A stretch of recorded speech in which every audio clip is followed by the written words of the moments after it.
For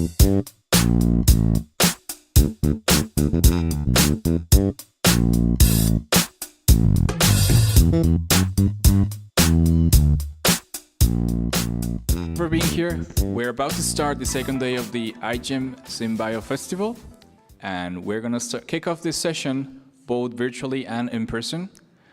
I'm very glad to introduce a good friend of iGEM Design League. We have here Eric, CEO and co-founder of Maverick Biometals, who will be giving you an amazing workshop. Welcome.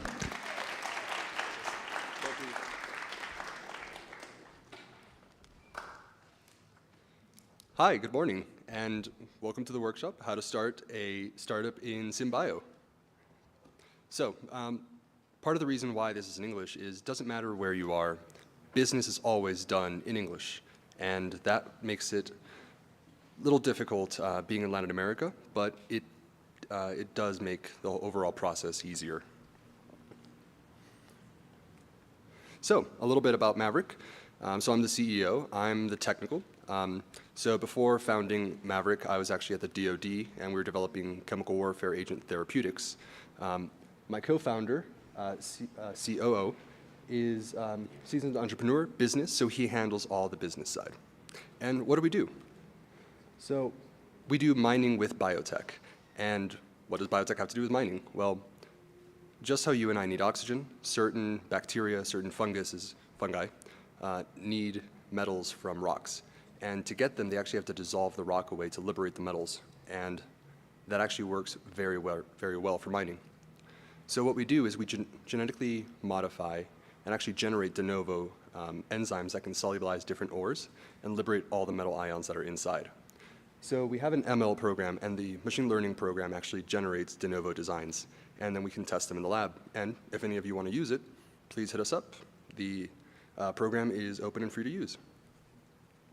So, Maverick isn't a mining company yet, it is a refinery. So we take rocks, we process them, we take the metals out, and then we actually sell them to battery makers. So we do that central part with biology, and we're the first people to actually do it. And something really exciting is we just acquired a mine site. So we bought 8,000 acres in Texas to produce lithium, rare earth elements, uranium, and thorium, which is pretty awesome considering we were founded a year ago. So, doesn't matter where you start. This was our first lab. Technically not even the lab, just that central bench when I was stationed in Baltimore with the Army. Last year, we did Y Combinator in the Bay Area, and they actually put us up even in Times Square. And now we're in San Antonio in Texas, where we're building a 10,000 square foot facility, office, and bioproduction space. All of that in a year. So it really is very fast what you can do in biotech and in biotech startups. And that's the main reason why I got in. Let's move as fast as possible. And this is a Japanese concept that I really like. That should be your guiding message when you start a startup. And I think it's a really good philosophy to live by. And let's go into the technicalities of this. And of course, this is recorded. This is going to get very technical. So, making the jump from lab, you're going to have to do a lot of research. Most importantly, do you have product market fit? Are you producing something that people want to buy? Are you producing something for the cost that people want to buy it for? Do people need your process? It could be a really great idea, but it might not be needed. And you have to prove to investors, not only does it work, or will it work, do people want to buy it? It's overall a business. Do you have the right team? Just because you can do something doesn't mean you should. I can do spreadsheets, I can balance a spreadsheet. I don't want to do that. I'm a scientist, I want to do science. Just think of it, how long did it take you to actually learn all the science you guys know right now? It took years. Do you really want to spend years learning business administration, accounting? No. Hire the people to do what you can't do. And it takes a little bit of humility to admit that. I can't do this. I need to hire someone for this specifically. but you have to do that. And that's very, very important. Paperwork. It absolutely never ends. There is always, always more. I think we did around 3,000 pages this year of paperwork. So the first thing you need to do is, if you want to start a startup and raise from American or European investors, you do what is called a Delaware C Corp. And a Delaware C Corp is just a type of company. In Mexico, for example, we have a type of company called SADCB. In the US, it's Delaware C Corp, and that is a standardized format. You have to decide a few things: officers and titles. CEO, COO, treasurer. Those are the 3 titles you have to finalize. And then the board of directors. The board of directors is actually above the CEO. They can actually fire the CEO. So if you remember what happened a couple weeks ago to Sam Altman, he was fired by his board even though he was CEO. So I'm not even on top. And it's basically who is running the company, who can sign the documents, and then the contentious part, equity split. Among the co-founders, who gets what % of equity? And equity is who gets what % of the company. You have to agree on all of that, and that is your foundational documents. That's how you officially start a startup. And there is a cost associated with it. The cost is $500 to $3,000, depending on, do you do it yourself? Do you have a service do it? Do you have a lawyer do it? And of course, just hit us up. We already have the template documents and all of that information. We'll just give it to you. We just change the name. Because we're hard tech, we are biotech, one of the most important things is invention assignment. An invention assignment means if I invented something, I am the inventor, I am the owner, I can get a patent. Investors really don't like that. They want the company to own the patents. Maybe tomorrow I leave Maverick Biometals. It doesn't make sense that I get to take my invention from the company.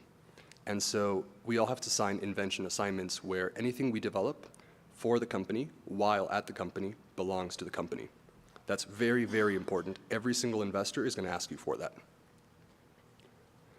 Begin working. You don't have to show a finished product. You don't have to show a minimal viable product. You don't even have to show that it works to actually get initial funding. You need to show that you're the right team, that you did the research to know that you have product market fit, and that you have a good plan to get there, to get to the minimal viable product. In biotech, in hard tech, they know that you probably don't have the money to do a rocket engine or a vaccine or something really awesome, really cool that is the minimal viable product. But showing that you have a plan is actually enough to get initial funding. That's called pre-seed, and that is your first funding cycle. That should get you to the minimal viable product, to the seed, or to the Series A. And that's where you really say, we gave you a little bit of money. What did you actually do with our money? How did it work? Did you waste it? Did you produce something that is viable? And yes, the technology does not have to be finished. We actually raised our first round around $4 million with about a page of data. Just one page. All they really wanted to know is, do you have a plan, and is the plan going to work to get there? It's that simple, actually, which is insane. Like, that would not be a paper. That would not be a citation on a paper. That's a startup. Oh, and very, very importantly, don't be afraid to pivot. Originally, the idea of Maverick Biometals, which is actually why I called it BioWorks, was a competitor to Ginkgo. Can we produce enzymes faster, cheaper, more efficiently than these established larger companies? Right now, it costs us around $6,000 to develop a new enzyme, and it takes about a month to do it. Other companies like Ginkgo, a couple million. So we figured out the product market fit just wasn't there. We need to focus on one type of business, and that business needs to be very, very obvious. Metals are that business. Everyone needs metals. Everyone needs lithium. There's a worldwide deficit, and investors agreed with that. So we pivoted. We went from let's genetically modify any organism, and for any reason, any protein, any enzyme, to let's produce lithium with enzymes that we genetically modified. Another thing is letters of intent or memorandums of understanding.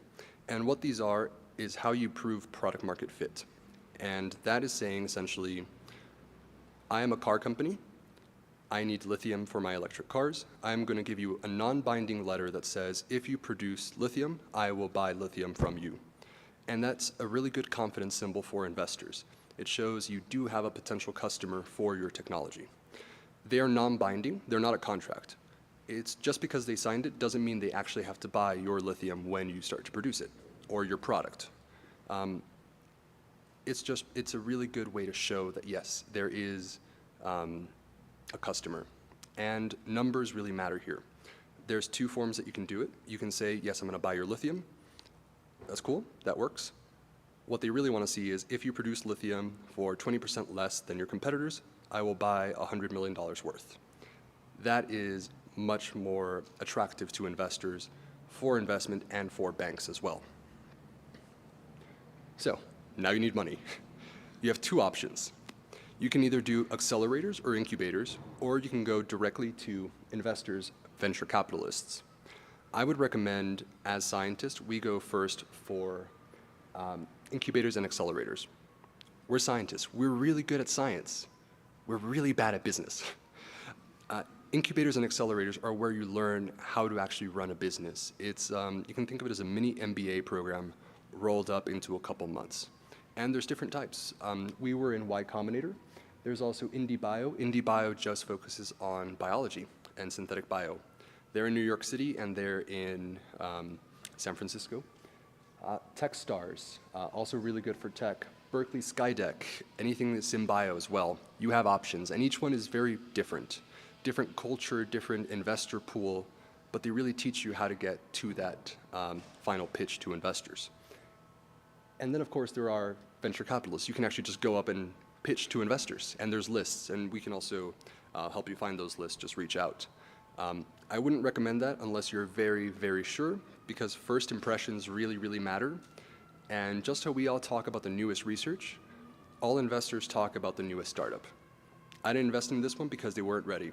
Well, that's your reputation now. You weren't ready. Or you were ready, let's all invest. They really think with a pack mentality. It could be good, could be bad. So, what is an investment? An investment is an investor gives you money for a portion of your company. For example, if your company is worth $10 million, you can sell 10%, and that 10% is going to be worth $1 million. So you get $1 million to start to grow and start to do research. YC, for example, offers you $500,000 for 10% of your company. And different investors offer different deals, different accelerators offer different deals as well. So yeah, in this case, your startup is worth $5 million from the start. That number's made up. It is totally made up. It is essentially what you think you're worth and what the minimum you think you can sell your company for, and what is the maximum an investor will invest in the company for. So you have to debate with them and really agree on what is a number that works for both of you. So the goal is not to raise a lot of money. You shouldn't sell a lot of your company outright. You should sell just enough that it gets you to reach your technical milestones, to produce your first process, and then you raise the valuation. If you started at 5 million, now you're at 10 million because you have a product. You fundamentally de-risked your technology. And that's how different investment cycles work. I would recommend raising on the standard YC safe note. That is currently the industry standard. All investors know what it is. And don't worry about the legality later. It is way too expensive to raise on a essentially money safe. It's different, but just raise on a safe. So what does investment look like? Well, they usually reach out. They say, we found you on LinkedIn, we found you through publications, your friends or something, or you were recommended to us. They reach out and they do what is essentially a vibe check. Are you guys real? Do you guys have the capacity to do what you say you do? What research have you done that leads me to think that you can do this work? The second one is the reality check. That is data room, techno-economics. Do you have patents? Do you have you done experiments? Are you going to do experiments? What's your data look like? And then techno-economics is, in our case, we can produce an enzyme for X, we can process a ton of lithium clay for Y, and we can sell it for this. This is the profit margin, this is the overall cost. That's what they want to see, that you at least thought through it. And then continuous calls is actually negotiation. Negotiating the price of the round. How much are they going to invest? What percent of the company are they going to take? And that can take 1 or 2 calls. So expect to do around 3 to 4 calls per investor. And the awesome part is now, after the pandemic, you can do them on Zoom. Before pandemic, you actually had to go to Silicon Valley, you had to go to New York City, London, and have 1 meeting a day. When we were fundraising, it was terrible. We were having 12 to 14 meetings a day, back to back. I forgot to factor in lunch. Please don't do that. Please have lunch. And the goal is actually to raise every 2 to 2.5 years. And yes, you are selling more and more of your company, but your percent is worth more and more. An idea is awesome, but it's not worth anything. A more mature company at IPO, which is initial public offering, which is like when a company goes public at the New York Stock Exchange or other stock exchanges, you have very little equity in your original company, but it's worth millions. And that really is the goal. You could also apply for non-dilutive capital. In the US and Mexico, I'm pretty sure other countries do this as well, in Latin America, governments allow for grants, and those grants are non-dilutive, meaning they don't take part of your company. They're essentially free money for you to do work that either is in the national interest or will help the business in that country. I would definitely recommend applying for it. However, just know investors can say yes in 15 minutes, here's $1 million. Governments are not like that. Governments can take up to a year to say, here's $1 million, if they say yes. And this is super important. Investors already love you guys. IndieBio is 1/3 from Argentina and Chile. 1/3. Because when they give you money, you can spend so much less in Latin America and do so much more with it. In the Bay Area, for example, a bench, just a single bench is $4,000 a month. That's insane. That is how you spend millions and millions of dollars in 2 years. By being in Latin America, please take advantage of lower cost of living, lower cost of labor, overall lower cost of running a business. And investors really love to see that you can do so much more with their money that you are actually optimizing your investment. It looks absolutely great. And some advice. Ask for help. You're definitely going to need it.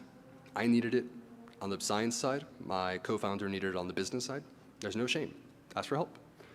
Collaborate. You are always going to find people that can do something better than you, or someone that already established the technology that you can collaborate and use with them. Don't get greedy. Collaborate. It just really makes the entire process much, much simpler. Money makes people think differently. Being a 25-year-old with access to millions of dollars is cool. Being a 20-year-old with access to millions of dollars, actually the youngest one was 17. I think he raised around $7 million at 17 years old in our batch of Y Combinator. That's enough to like, hey, I'm just gonna buy a Ferrari. Don't do that. For the love of God, don't do that. And then, we're all young here. I feel sort of old, I'm 25. I don't have a wife or kids. I don't have a house yet. If I fail, I fail. I move on. I go back to med school. You guys are young, you have that option too. You guys can fail and it doesn't really matter. You just continue with what you were gonna do. You continue with your PhD, you continue with your job. You guys are in a perfect position to fail, which is a great thing. And the final checklist. Find the right people for the job. Do the paperwork correctly as a Delaware C Corp. Do invention assignments. 100%, every single investor is going to ask you for invention assignments. Social media presence and PR, you have to be known. And that's the really awesome part about being in a biotech community. We are all connected. Yesterday, for example, a friend reached out and said, hey, I'm applying for this incubator. Do you mind like retweeting us or putting it on LinkedIn? Like, of course, I love your company, go for it. You guys can do that for each other. Deck and data room, how you present yourself to investor, that's also very good. You have to show you're the right team, you did your research, why it's gonna work. Not that it's working, why you think it's going to work. And finally, pitch to investors and apply to accelerators. That is the most nerve-wracking part, but it is also the most rewarding part, figuratively and lucratively. And thank you. Yeah.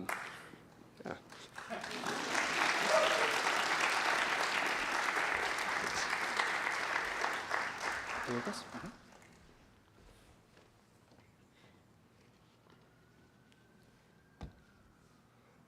Oh, yeah, does anyone have any questions?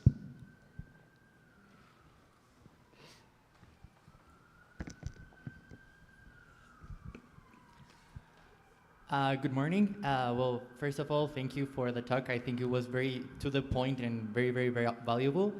I've got several questions.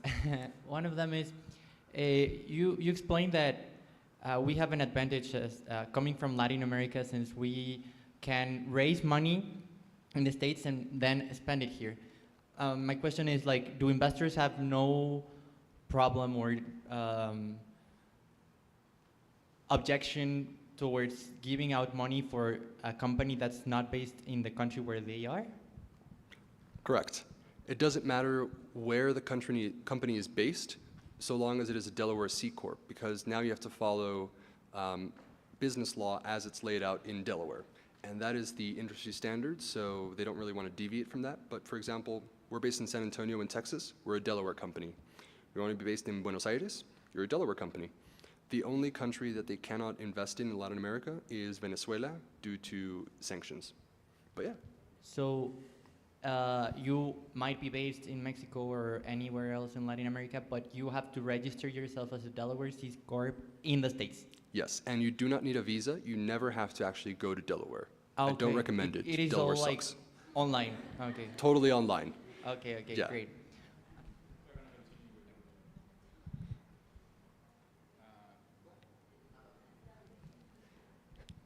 Well, taking his question, hi, good morning. Good morning. What do you think are the limits for us as Latin America in this part of bio business? Nothing. Don't think of yourselves as having limits. Think of yourself as what are my benefits and being able to be more economic. And the reality is it's probably a little harder to do initial experiments. You can't order DNA and have it be here quickly. You can't order plasmids, some reagents. That's the reality. You're just going to have to find a way around it. Though I totally would recommend biohackers. The Odin is a great one to start off with. They do ship all over the world, and they're very cheap. Like DNA polymerase for $10, that cheap. So definitely go for it. Theodin.com. Perfect, thank you.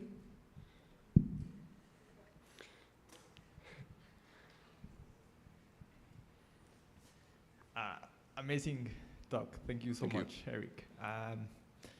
I have a lot of questions, but I'm going to restrain myself to make just one.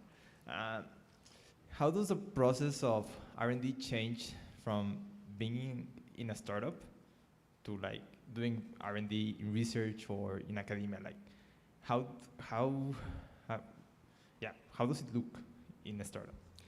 Yeah, so the main thing is who are you doing the research for? What is the goal of the research? The goal of research in academia, for example, is to advance knowledge, is to do basic research, to publish. In this case, it is not to do basic research, it's to do applied research to use your product in the market as fast as possible. And that really drives how you do research. Also, being in a startup, you don't have to go through committees, you don't have to go through approval processes. It's your startup, it's your money, it's your lab, you decide, which is really awesome. Remember, just one question per person. Then you and then Yeah, I got a question about like return mainly, taking account like for example, Latin America has not like such a developed market, for example, for like biological products, right? And like investors are expecting a return. How do you deal, one, with the part of like making a correct analysis of the market, but two, like with this like deal that you made at the beginning of like the investment, right? Because they're putting money, and even though that you don't have like an output, an advancement on like the product itself, right? They're expecting to get something like from what they invest. How you deal with that, like at the beginning? That is like, in my imagination, the hard part, right? Yes, it's going to be wrong. your first economic analysis is going to be, you're going to look back and it's going to be really, really bad. You just have to continue doing more research. And every time you do more research on the market, you get to say, what is the total addressable market? Maybe I missed something. Maybe the total addressable market is actually bigger or, unfortunately, smaller. Total reachable market, what are your competitors? Maybe another competitor arose while you were doing research and they took 50% of the market already. It's always going to change. We actually update our techno-economic analysis for investors every quarter. And that's what they want to see, that you continue to understand your market, your business, and how you fit in the overall economy. Yeah. Hi, I'm Carlos. Here in Mexico, and I think in the entire Latin America, reagents and equipment, it's most expensive than in the US, and even it's takes more time to get into your lab. Do you think that even with that problem, it's better to have a lab here than in the US? Yes. Maybe you spend 20, 30% more on reagents. You're going to spend 60% more on lab space. You're going to spend that much more on salaries, on taxes. It really is easier to be in Latin America for certain things. In our case, we're a mining company. Mining is a lot easier in the US as opposed to Latin America because of the threat of nationalization, as happened here in Mexico for lithium. So at that point, it sort of ruled out that we couldn't be in Mexico. But yes, definitely be in Mexico. And actually, Amazon, you'd be shocked what you can buy on Amazon. We bought a kiln to make semiconductors. We bought a quarter kilo of ATP for 20 bucks. It's so cheap. Yeah. Well, thanks for the speech. So I got a question. How much mature it needs to be, or MVP, for us?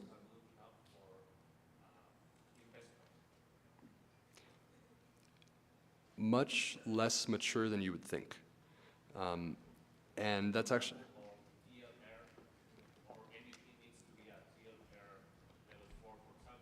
One. TLR level 1. It needs to be just past idea. It needs to be researched idea. That's it. You don't need an MVP, which I thought was insane. I actually gave a lot of data to our investors. I showed them like Michaelis-Menten kinetics data, like this is working. This is a rock that we've completely broken down. This is the XRF data.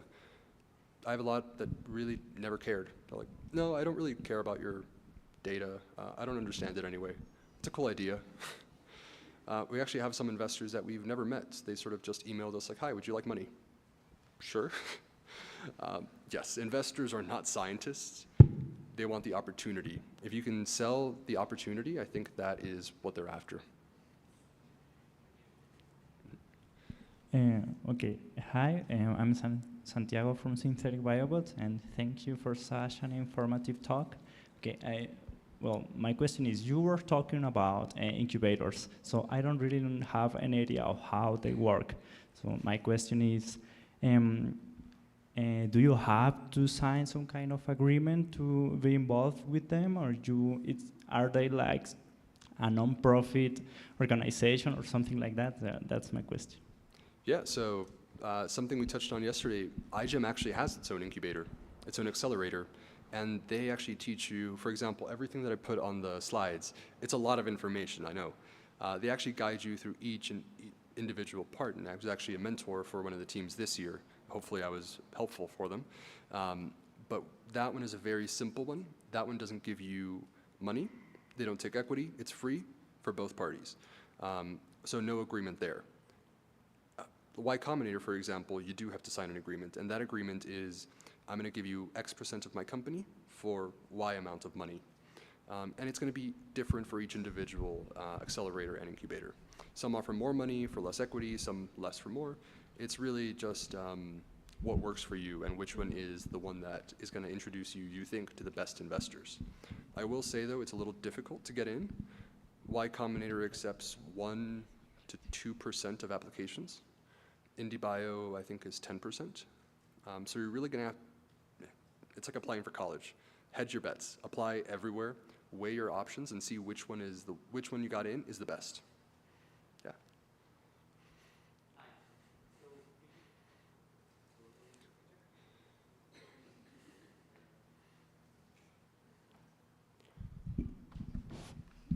Hi. So you were discussing that one of the main parts of preparing to go out to investors is just having a very research idea and plan and conforming your team. So I was wondering, when we're in school and we propose an idea, or maybe here in synthetic in iGEM, there are a lot of variables and points against your proposal sometimes. Like, so maybe we could take Maverick Metal. So is it cheaper than doing it somehow else, or is it as efficient as other processes, right? So my question is, does your idea have to be perfect, or maybe just fulfill a certain market niche or something? Because every business idea is going to have its disadvantages, right, against other competitors, other proposals. So what really does your idea have to fulfill in order to be successful for investors? Yeah, so investors don't care about science. Investors care about money. So proving that you can most likely make money is what you need. For example, we had to say our process is 97% less energy consumption than traditional acid roasting, which is how they get the metals out right now. And we are, I think, 1/3 cheaper overall. So the same amount of lithium is going to be extracted for a lot less money and a lot less energy consumption. That's really good for them. But the next question is, what are your risks? And our main risk is, who is going to make that much enzyme for us? That's a main risk that we have to identify. You have to identify it first, because if the investors identify it before you have a plan to come up with it, that's a major red flag. That's like, maybe no one can actually make this amount of enzyme, and your company, even if it's cool, even if it's going to make me money, won't succeed because of this one thing. Identifying the problem and identifying how you're going to fix it. In our case, we're actually going to distribute.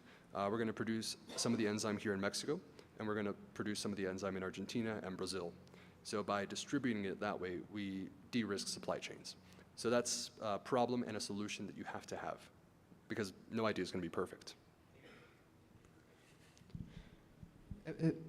Hello, I'm Ariel, and I'm very excited about your talk. And I have a small concern or a question I wanted to make you about how did you protect your data while researching? For example, you had this incredible idea, and how did you do in order, for example, or there are some times whereas your partners, I mean, they could steal your information, work somewhere else and start another startup. And for example, that is like in the first stage. And then, for example, once you start talking with your investors, perhaps I have a small pharmaceutical company, and you just gave me the idea I needed to work independently. Or once you give your idea, there's a race for everyone. Or how can you protect your innovation and still being leader by having these like strong competitors wanting your idea and perhaps? Yeah, definitely. So one thing there is definitely, the first thing is invention assignment. Everyone has to say the technology developed belongs to the company, not to me. I am an inventor, but it belongs to the company. That way a co-founder, in our case, a co-founder did leave. He wanted to do environmental stuff, but not mining. Okay, but everything he developed still belongs to the company. So that's number one. The second one is, once you get enough provisional data, preliminary data, you can actually file what's called a provisional patent in the US. And that's the priority date that lets you know you were the first to patent it, now you can publicly talk about it. And that allows you to have buffer. Before your first public disclosure, so I couldn't have given this talk unless I had filed a provisional patent first, because I told you what to do. That's the next part. And the last part would be trade secrets. I gave you the idea of using enzymes to break down rocks. I never told you what enzyme I'm using. or what conditions, or what buffer solution. Each one of those is very, very specific. And striking the right balance between what do I patent? In our case, we're patenting the enzyme sequences. What do we keep trade secret? The buffer solution, the metal cofactor, how we keep silica in solution so it doesn't gel up. All of that is trade secret. So striking that balance. And investors are going to ask you, it's totally okay to say, no, I'm sorry, that's a trade secret. No one's pushed back. Yeah.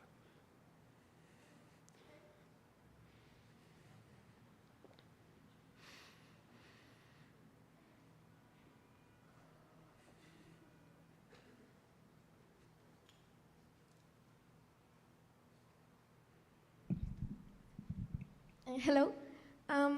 This is more a curiosity. You mentioned you're pretty young for a company owner. So was this a conflict with investors, or like in general that you went like, hey, I'm 20-ish years old and I want to start a company? Was this a conflict somehow? Yes. It's actually why I have the mustache, to look older, actually.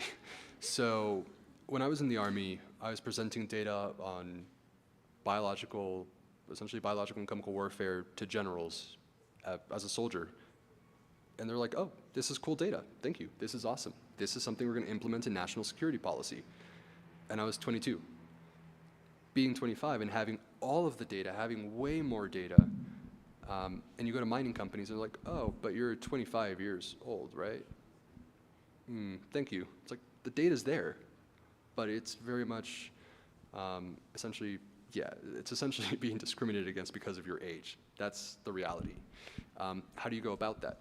Okay, maybe I'm not the one that sells it. Maybe if I can't convince them through the science alone, we go through the financials. If we can't convince them through the science and the financials, we go through their geologists. The geologists are always going to be the nerds. They're like rocks, but like what bio is, but rocks are to them.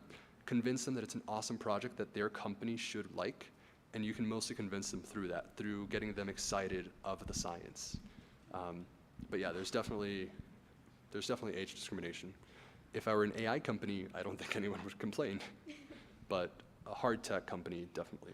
But it shouldn't stop you. I have a friend in Y Combinator, he's 26, 1 year older than me, who worked at Apple, and now he's making self-driving planes. Would you trust a 26-year-old to make a self-driving plane for you? I would instinctively say no, but I know that's discriminatory. That's the hard part.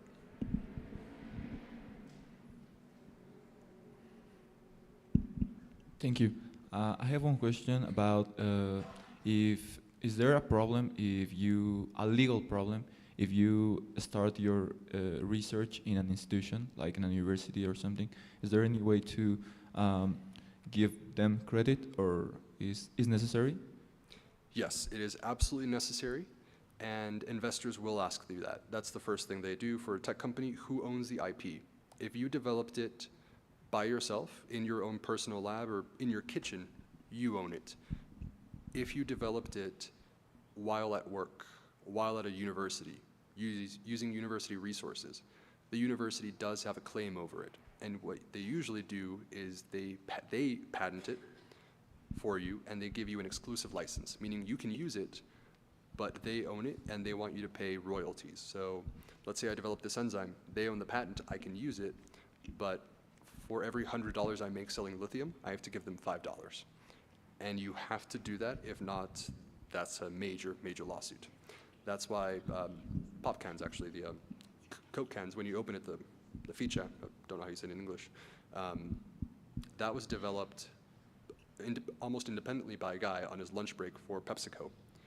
But because he was on his lunch break at the factory, PepsiCo owns the patent. He just got the royalties for it. Yeah, it's horrible. Well, hi, I am Liz. I have a question. What happens if I have my baby company and I don't have any numbers? I don't have any sales to present to the investors. What is a better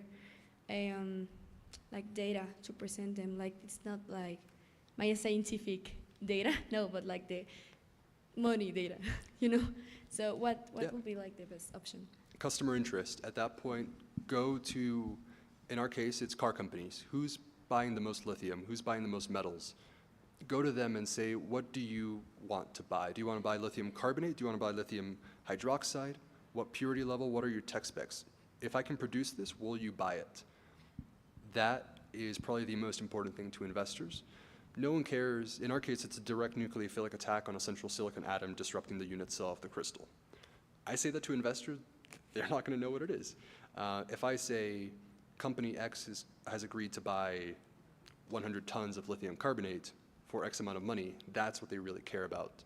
Showing LOIs and MOUs, which are non-binding, but a very, very good predictor of how the market's going to look for your startup when you actually have the technology in place to commercialize. Thank you. Yeah. Any other question?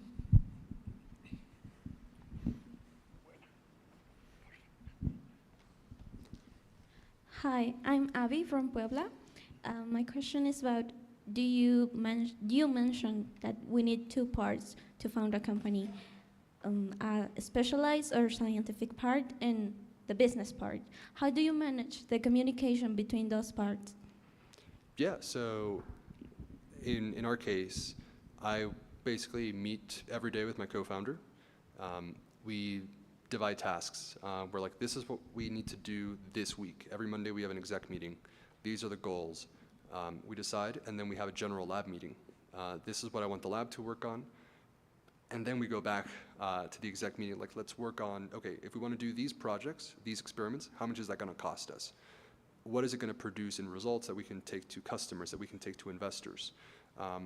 So it's basically a lot of communication. Unfortunately, I'm a scientist. I love being in the lab. It sounds kind of weird, I love pipetting.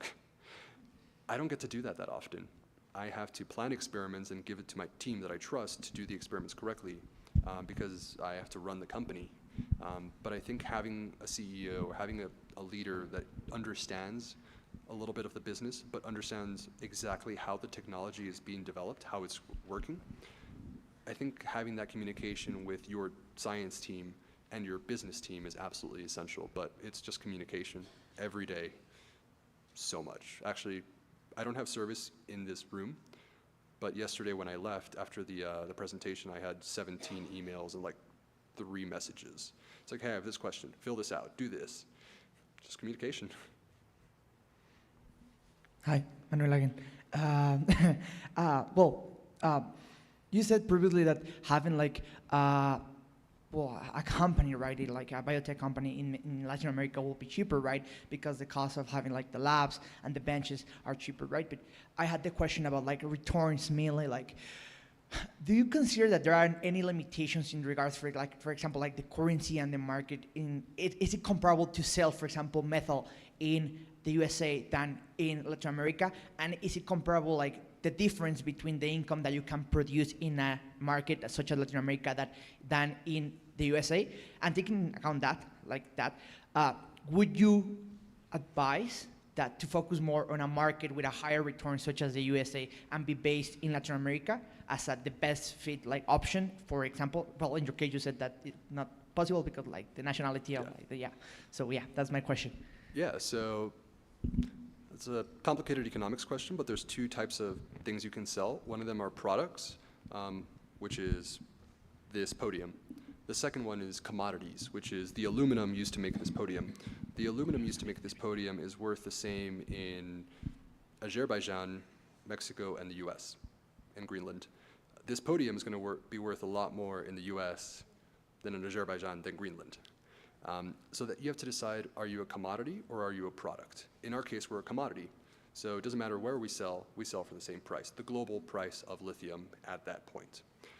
If we're a product, then yes, it does make sense.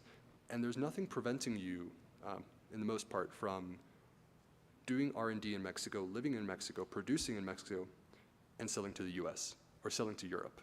That's very, very doable.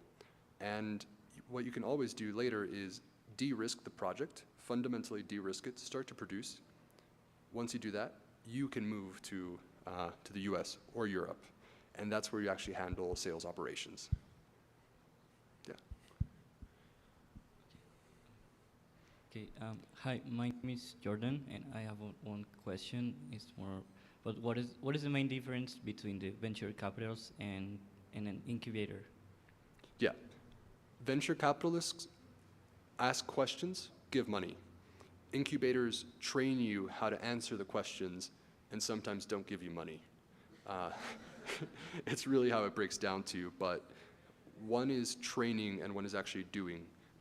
So I would recommend doing the accelerator or the incubator first, and that just means the same thing, they just call themselves different things, to train, to understand the business, and then pitch to investors. But if you feel comfortable enough, if you feel confident enough, if you have a product market fit, go directly to investors.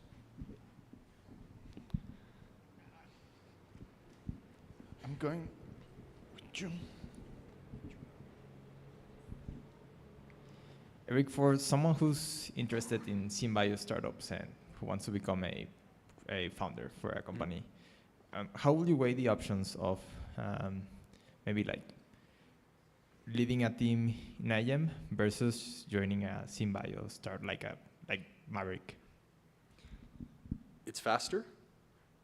It's definitely faster as a Synbio startup, just because you don't have to ask for permission to do things. It's your money, it's your lab, it's your decision. Ultimately, it is also your failure, which when you're alone, whatever. When you have a team and you actually have to pay them and salaries, if you really mess up, that's someone's job.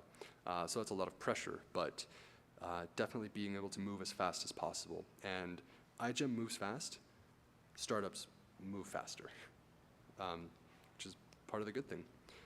But yeah, it's definitely a little bit more formalized, but you have more creativity, is what I would say. Oh, sorry. I had a small comment on what an honor to have a 20-year-old who already have a successful project, and you just like let me this thought that have just turned 20 years old, and I just like have these vague bocetos about my life project. While you were at college, did you already know that you wanted to be an entrepreneur? When did you get this spark in order to know I want to have my Synbio company? That's my question. Yeah. So, no, I was studying medicine. After college, I did my master's in toxicology with the Army, and then when I finished that, I was going to go into med school. I actually got a full scholarship to medical school in the United States, and I dropped out. I dropped out when I got into Y Combinator, and I told my parents on the way to California. I dropped out of med school and I moved to California to Silicon Valley to start a startup. They were pissed.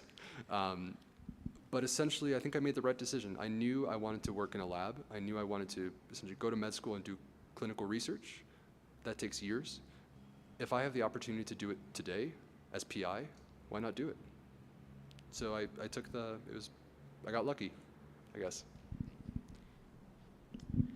So I was wondering, you mentioned that one of the main parts, at least at the beginning, is having the right team. So how is it that you approached the people you wanted to come work with you in the beginning part of the company? So is it like kind of you also have to do like a research and tell them like, okay, this is the idea, this is what I want to do, I think we have success, I think you will be able to earn this much, or you will be able to have this equity? Do you have to approach them with these terms, like what they will earn for them to go work with you instead of doing anything else, opening themselves their own company, or just continuing on their job? Yeah, so great question. It's not actually just one conversation.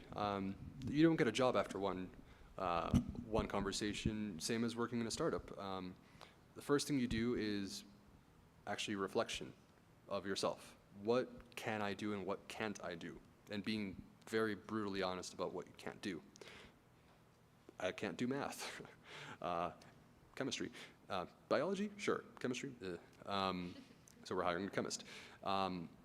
That's number one, and actually going out and finding people who are passionate about what you want to do. So we have, actually we hired 2 people that we met at conferences, one biologist and one computational biologist. They came up to me and said like, hey, this is really cool research. Can I find a way to work with you guys? And they're like, yeah, come over. Yeah, it's pretty easy like that. And you have the flexibility to do that as a startup. And then after that, you do negotiate. Same thing with the investors. It's a vibe check first, it's a competency check, and then it's a final negotiation. This is what we can offer you.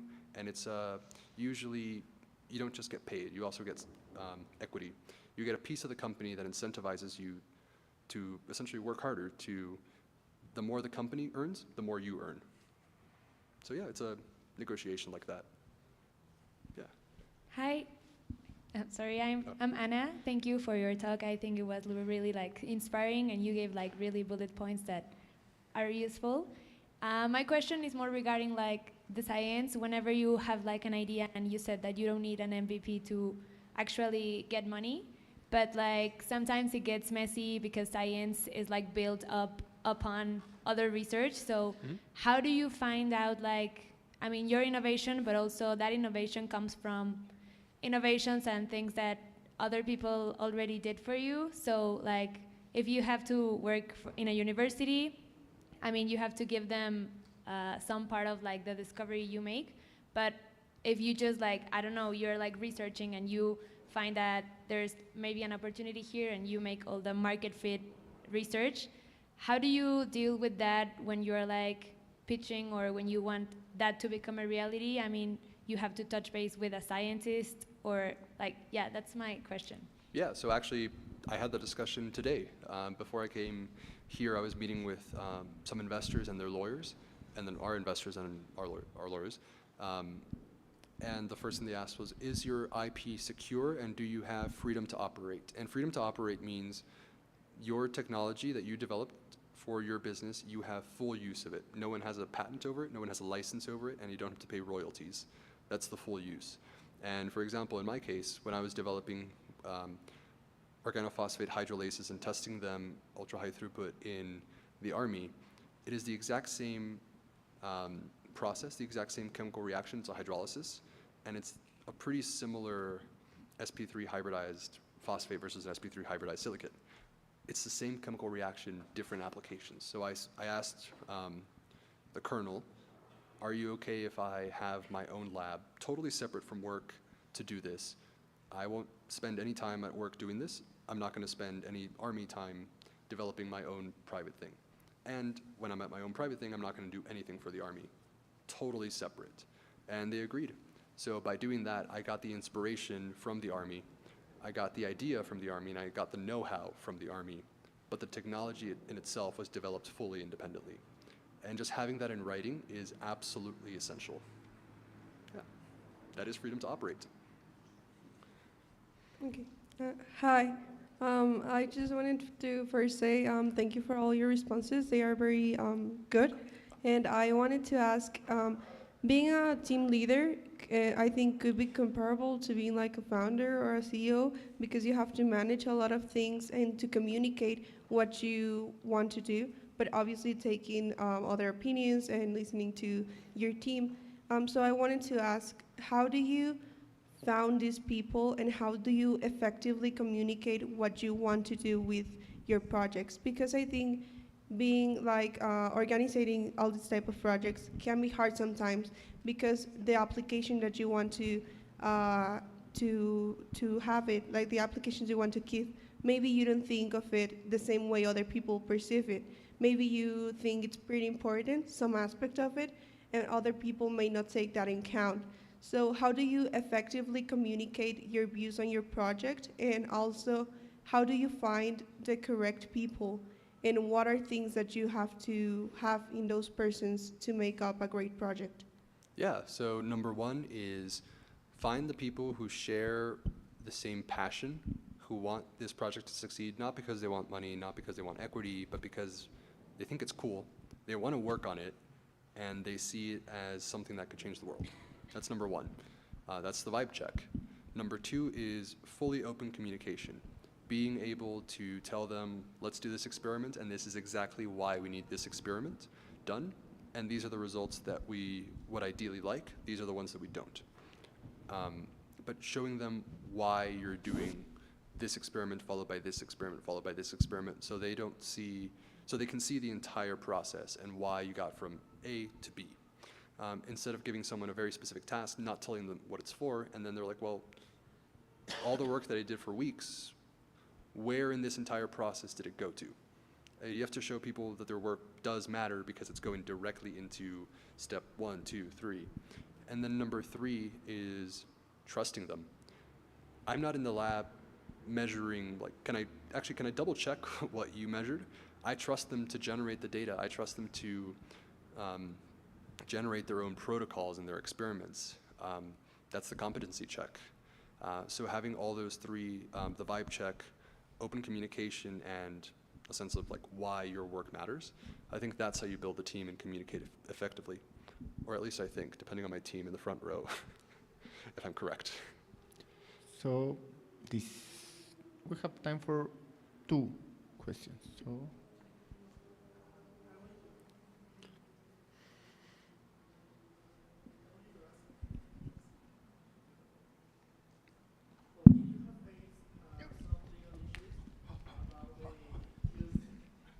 Thank you.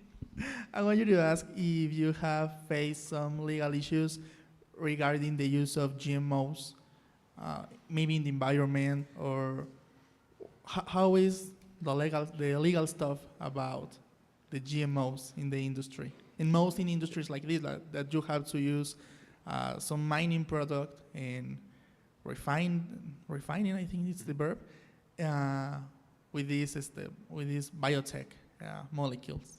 Yeah, so that is the one really, really awesome thing about doing work in Texas and in America specifically.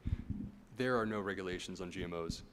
Because we're not producing food or producing medication, I don't have to say what we're doing. I don't have to tell anyone how we're making it, what we're making it. I don't have to ask for permission to deploy GMOs in the field, which is awesome. No regulation. I don't even have to declare that I have a lab because we're BSL 1. That is probably going to be different in other countries, definitely different in Europe. But yeah, I can essentially, without any regulation, order modified genes from a virus, from smallpox, without telling anyone. That's the extreme example. I won't do that because we don't have the capacity to do that, and also smallpox doesn't make lithium, but it's essentially, it's the Wild West. Yes. Hi again. What would you say are the main mistakes made by entrepreneurs that doesn't allow their projects to grow or to succeed?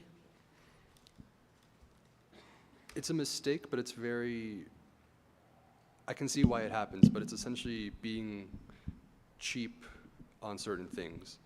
Lawyers are expensive. Unfortunately, we need them. Getting the paperwork in place so that if anyone challenges you on, do you actually own this technology? Our lawyers are about $1,400 an hour, and that's going to take them a couple of hours. But you have to have that paperwork. Trying to do it yourself, we're biologists, we're not lawyers, we're going to make mistakes. Definitely, same thing, going back to knowing what you can do and knowing what you can't do. Spend money, don't try to be cheap on certain things like legal fees. That's definitely probably the biggest mistake I've seen. Yeah. Thanks a lot, Eric, and all of you for your amazing questions. I think it was more about your interesting questions. And thanks, big round of applause for Eric. Yeah, so it's coffee break time, but we have an invitation for you. So I will give the mic to Thomas Landran. He's the co-founder and CEO of Juggle, Just One Giant Laugh. I think you've used it.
have a panel about the role of IGEM and IGEMers in shaping the future bioeconomy. And we have a very special guest, IGEM alumni, IGEM Design League alumni as well. And please receive Chris and the panelists with a huge round of applause.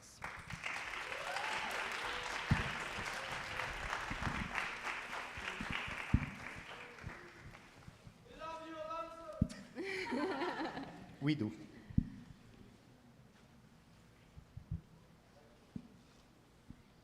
Hi everyone, I'm Cristiane. I work at IGEM Design League. I'm head of outreach. As you might have received a lot of emails from me. Today we're here with some IGEMers to talk a little bit about their experience and how to shape bioeconomy through IGEM. So I would like to start just by you guys presenting yourselves briefly, so you can get to know them a little bit, and so we can start with the questions. Perfect, thank you. So my name is Alonso Flores, I'm Mexican.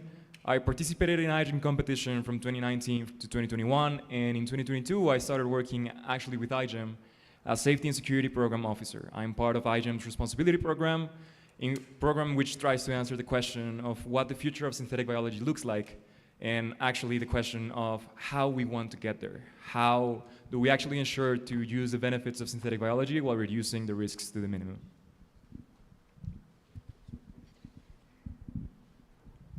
Hi, I'm Ana Laura. I'm also Mexican. I was with IGEM Design League on 2021 and then in the IGEM competition on 2022. I was part of an amazing team, and I think that IGEM really changed my career and my university experience. Right now, I just want to get involved more with the community and be part of this design with biology era. Hi, I'm Andrea. I'm also Mexican. I participated in the IGEM Design League in 2021 with the IGEM WAM team, and in 2022 in IGEM competition, and this year I'm a IGEM ambassador, and my current role is to promote IGEM, give talks about synthetic biology, and keep promoting this competition. And I really like the role of being an ambassador, and I think that's it. Hi, my name is Gerardo. I'm part of the Synthetic Biobots team. We participated in 2021 and 2022 in the IGEM Design League.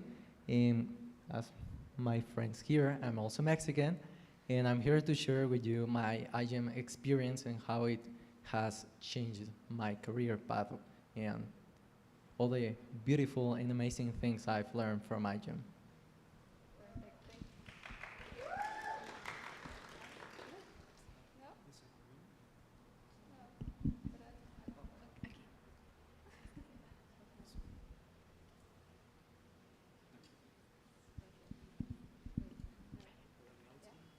Is it? Oh, yeah.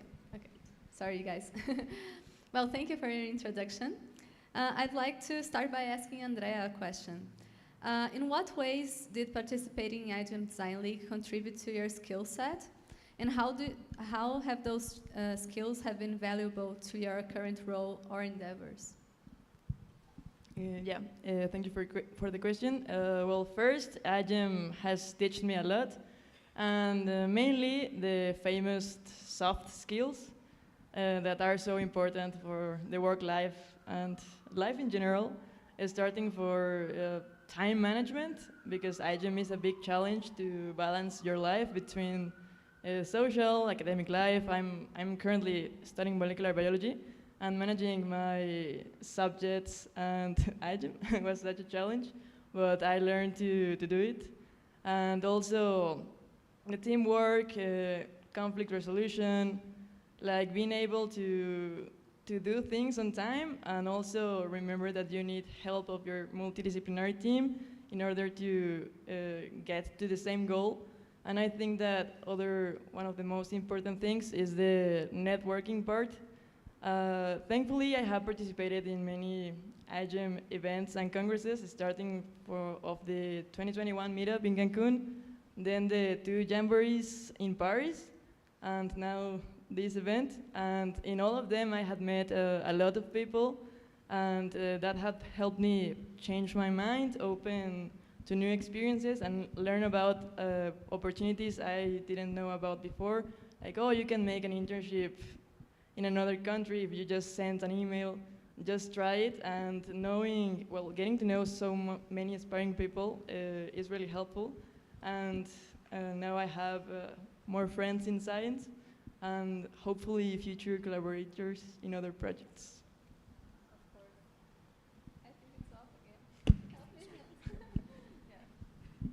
Thanks. Yes, so I think that you mentioned a couple of very important things. I think that networking, problem resolutions, everything that you mentioned is very important, and those are skills that after, as we were mentioning backstage, like after you pass through that experience, then you feel like, oh, okay, now I'm ready for something bigger, and I know I can handle this. So yes, I think that that's very important. I have a question for Gerardo. Many participants have taken diverse paths after iGEM Design League. So can you tell us a little bit about the trajectory of your journey since participating, and also how your iGEM experience influenced your choices? Okay, that's a very good question.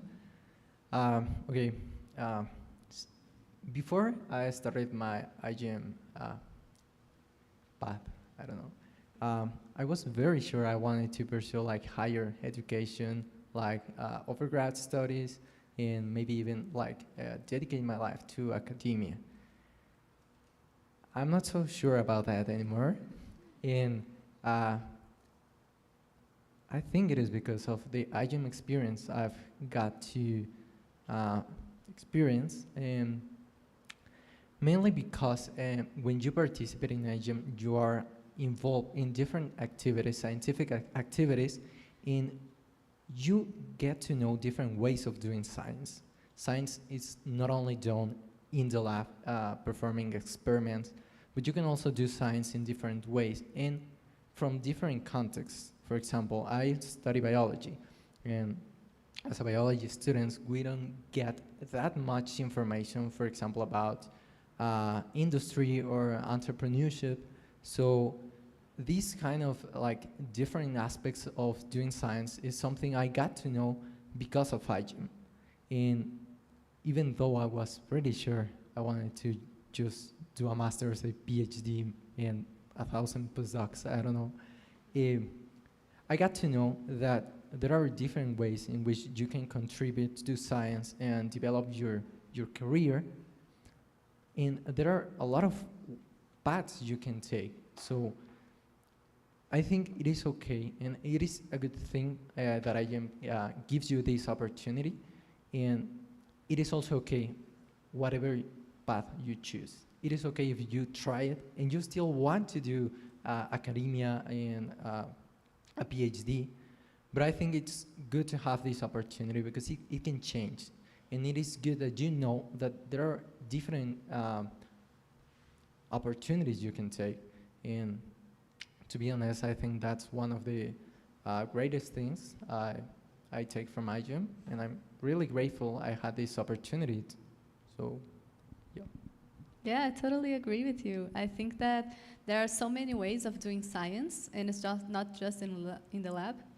So for me as well, I have a similar way of thinking and a similar path. So I also was an iGEMer, and after iGEM, I realized I wanted to pursue entrepreneurship, innovation, and other stuff. So I think that it's a great way of us knowing like how can science be applied to something else, like human practices, policy, and other stuff. So yes, I think that it's a great way to do it. Thank you. Next, I have a question for Ana Laura. So were there any unexpected challenges during your iGEM Design League project? And also, how did overcoming them shape your problem-solving abilities or resilience in your later pursuits? Yeah, I think it's a nice question because we got all of them. It was like our first year participating in iGEM in our university, so we had no like previous mentors or anyone that had like some guide for us to like start there. So I think that the first real challenge we faced was like realizing we had to stop researching too much and then like just focusing on narrowing our proposal and make it structural and then like pivot along the way because we had no time. So it was like, yeah, we're consuming too much of our efforts on this and we haven't done all of this. So I think that was like the first mindset we had to change in our team because we were so used to like researching a lot and you trying to figure out all of the questions you have. And when you realize you're not gonna solve them all, or maybe not at this time, I think that it really drives your project and it makes you like have a wider vision of this is not the only thing that matters. You also have to put attention to all of those things. So that taught us a lot about resilience and like finding that you won't have all of your answers, not even anytime soon. So like just making pieces with that made our project really like try to get bigger in all of the other areas that also matter. So yeah. Yeah, I agree with that as well. I think that like during the iGEM project, we have so many challenges, and we have many ways of approaching them, and also like figuring out what's important. I think that that's one thing that really changes the way because you have a limited amount of time. So it's not like if you had your master's degrees to figure it out, so 2 years to figure it out. No, you have a limited amount of time. So that's one of the biggest challenges I think that iGEM proposes, but at the same time is a good thing because then like you need to figure it out. So yeah, I think that that's great. Thank you. I have a question both for Alonso and Andrea. So some alumni have transitioned to leadership roles within iGEM, and you are in that situation. So how did your involvement with iGEM Design League prepare you for leadership responsibilities? So I think that after going through the iGEM experience and taking a little bit of inspiration from what we just discussed, I could say 3 main things. The first one is the project management skills. For sure, you are exposed to taking decisions in a limited amount of time, and to be honest, not a lot of people teach you that, even less in university, and even less if you're in biotech, molecular biology, or whatever else. So this is a unique opportunity that iGEM offers, and Design League offers, in our context, in the context of students trying to pursue projects. And actually, talking about pursuing projects, I believe that iGEM offers the opportunity for people to actually decide what they want to do. That is not something easy to achieve.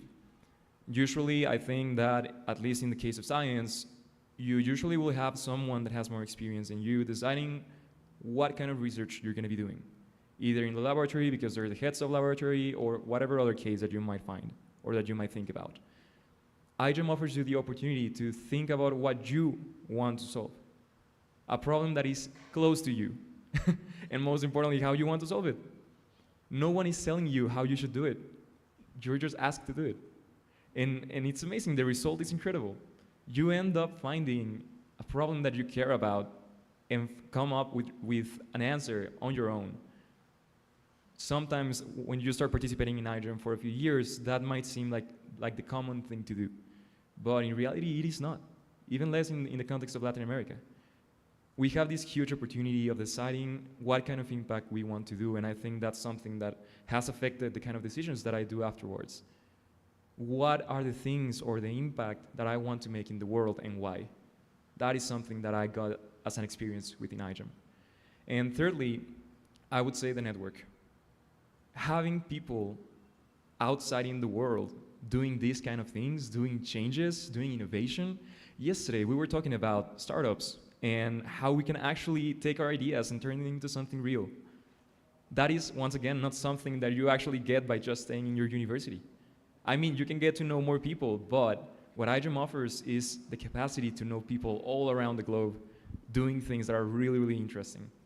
So yeah, I would say those 3 main points are the ones that have been affecting my decision-taking in the past few years. Thank you. Andrea? Yes, as I said before, iGEM really teaches you a lot of things. And well, when I was in iGEM, I was the human practices coordinator, so I had a leadership role But as Alonso said, well, you're not prepared for that. You are learning in the way. And it was a big challenge because you need to be a good leader, not in a way of telling people just like what to do or just delegating tasks, but in inspiring them to do the things and keep them focused in the same goal they have. For example, when I was in 2022 with my team, we really had a lot of struggle with the money part. We were not very motivated, like, oh, maybe we're not going to Paris anymore. But I was the one that have always this good attitude. I was like, oh, everything is possible, good vibes. Well, we were able to do that because I think that I try to inspire them, and that is a very important part of being a good leader.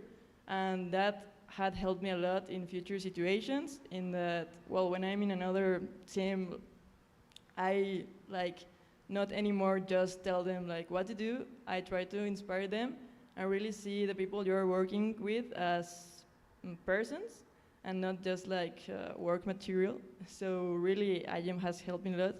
And now this year that I was ambassador, the team work and collaboration is really different when you are like talking with other ambassadors to make a greater project. And in future situations, I'm running for project head next year. So I hope that I can make a good impact in building a more strong LATAM network. And yeah, I think that that's the part that IGEM really helped me with leadership. Thank you. Yeah, it's beautiful to see like how your leadership roles have developed and flourished, I guess, with the little start that was IGEM, but also like with everything else that happened afterwards and your networks and all of that. So thank you. My next question goes for Gerardo. So for you who pursued higher education, in what ways did your IGEM experience contribute to your academic and also research pursuits?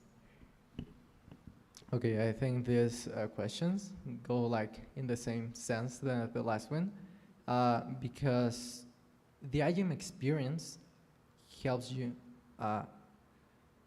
to build and to know how research worked in a different way than what we are used to, in the sense that, as Alonso already said, I think you are like forced, like a student, to create a project, like from nothing, out of nothing. You got to choose a problem and try to find a solution and design a proper way to solve this problem. And you're doing it by doing science with synthetic biology. And in other aspects like higher education and academia, this usually does not work this way. So I think IGEM actually like helps you understand how research can work in different ways, and it helps you like get involved in hands-on projects that it might be more difficult in other like places. So I think it's also a very good opportunity if you want to be sure if this is what you want to do with your life.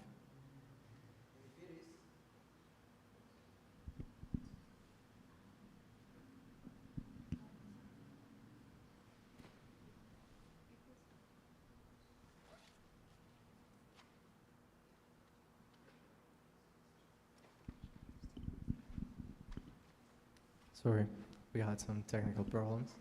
As I was saying, I think it's a great opportunity if you want to be sure this is what you want to do. And if it is, congratulations, because you have probably made one of the most difficult decisions in your life. And if it isn't, it is okay. Like I was saying, IGEM gives you this opportunity to try different things and to be sure what do you want from life and what can you expect to do. And in that same sense, I think IGEM gives you this like landscape that you're capable of doing great things. Like you design a project and you can see actually the results of that project. And I think in some agent teams, you can even like see like material results, not only like, for example, the creation of some startup or company, but also like seeing the change in the world that you were trying to do. So basically, I think IGM is like a great opportunity and complement if you want to make a change in the world and you want to know the best way for you to do it. Thank you, Gerardo. Yeah, I think that at iGEM, both Design League and iGEM, we have the opportunity to learn how to do project management and people management. And those are skills that like you can take for life in any kind of situation that you'll be, either role that you'll have. So those are things that, along with what you said, I think that complement it as well. Thank you. I have a question for Ana Laura. So can you share a moment when you realized the broader impact of synthetic biology and design thinking, and also how that realization influenced your career path or goals?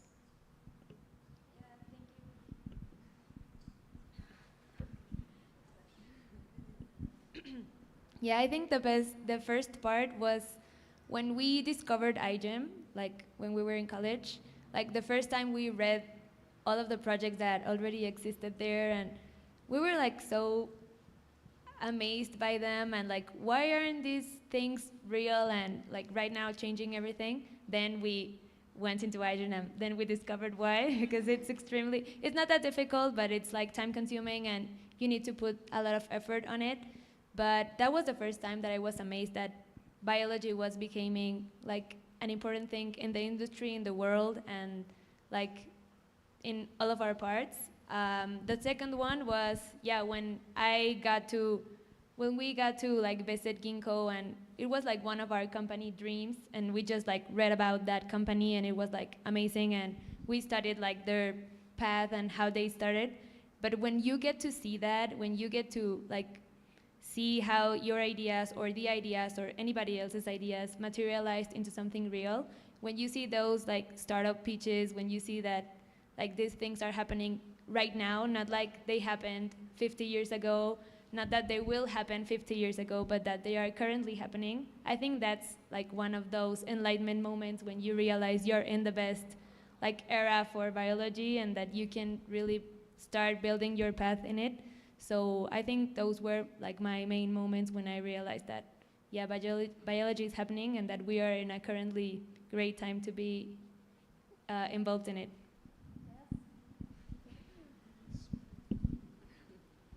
Thanks. Yes, I also agree with that, and I think that we are on the very edge of technology. So it's a great opportunity for us to take advantage of that and join these kinds of competitions and also initiatives, projects that can lead you to like the very edge of knowledge and to figure out what's the next step. So yeah, thank you. My next question goes for Andrea. iGEM Design League often involves collaboration and interdisciplinarity work. How has your experience working with diverse teams within iGEM influenced your approach to collaboration in your current role?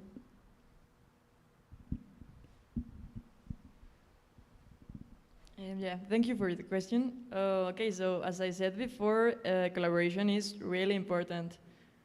Before iGEM, I used to be a very individualistic and a little bit selfish person, that I thought that I could do like everything by myself, but when you enter the iGEM competition, you start seeing like iGEM is like the representation of a chess game, but in live persons. So every person of the team is fundamental to reach the same objective. And for example, I don't know, I'm not very good with design. I'm terrible at it, but other person can do that, but I'm good with communication and outreach activities and talking to other teams. So I think that is why it's so important to collaborate with other people, and also collaborating with other teams helps you to discover maybe other cultures or other cities in your same country, learn about their situation, like as ambassador and also as a alumni of IGEM, I learned about the context of so many different countries and how they have different challenges and how they overcome them, and that had gave me a lot of feedback on how to do different things, new ideas, how to be more creative, see if they're doing that in another part of the world, why can I not do that in Mexico, for example. Thanks to all the network I did in IGEM, I met a friend from ATG Spain, and he's building like a very strong network in Spain regarding synthetic biology.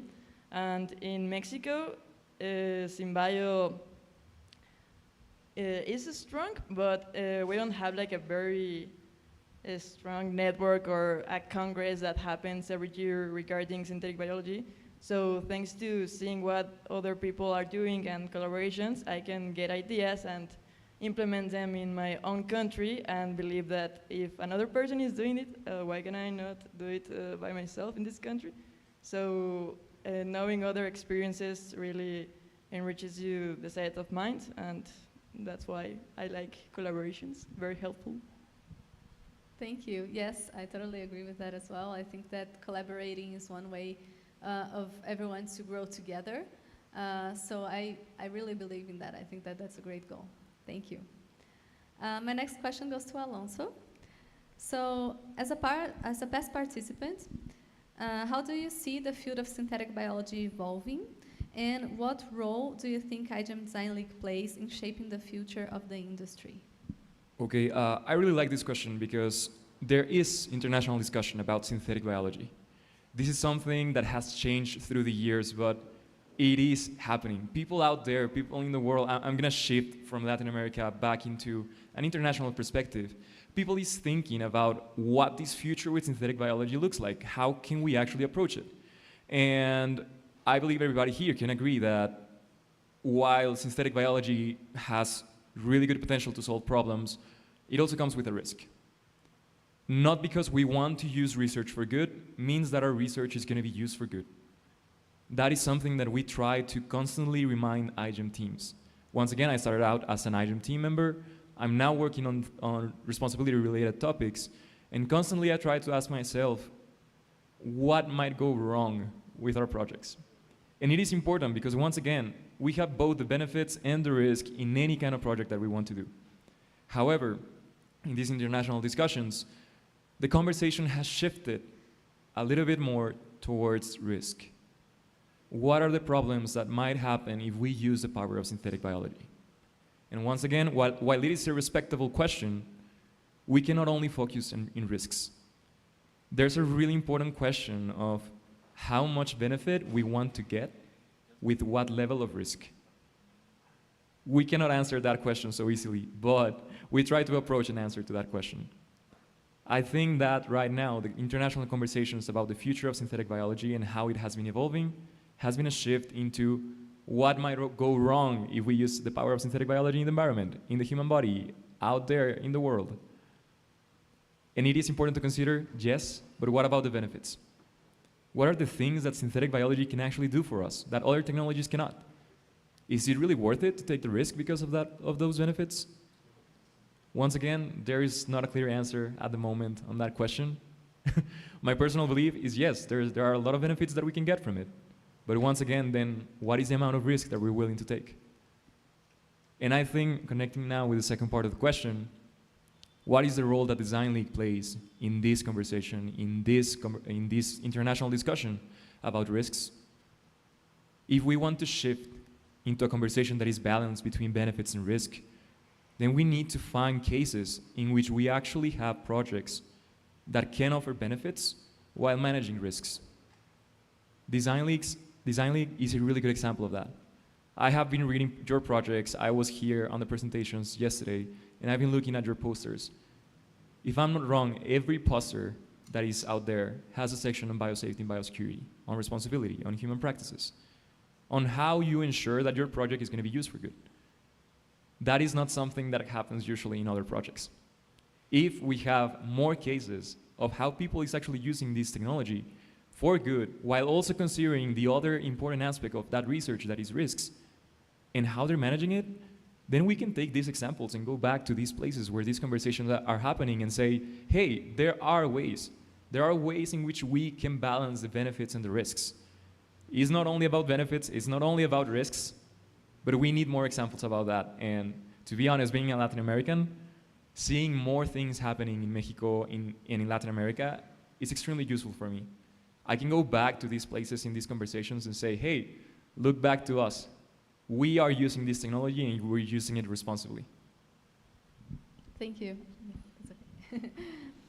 Thank you, Alonso. I think that you mentioned a couple of great things, and I think that that's why it's so important to start the conversation.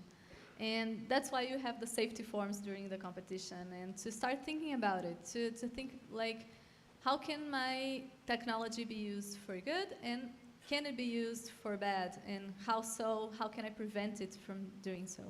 So yes, I think those are all great questions, and thank you. My last question goes to all of you. So looking back, what advice would you give to current iGEM Design League participants who aspire to follow your footsteps, whether in academia, industry, or entrepreneurship? Okay, I guess I'm gonna start.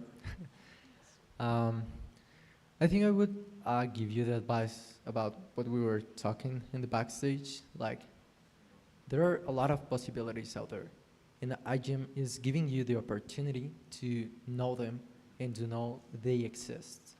You just have to believe you can do them. And it's not going to be easy, because it never is. And I was going to say probably, but no, you will get rejected, probably more than once.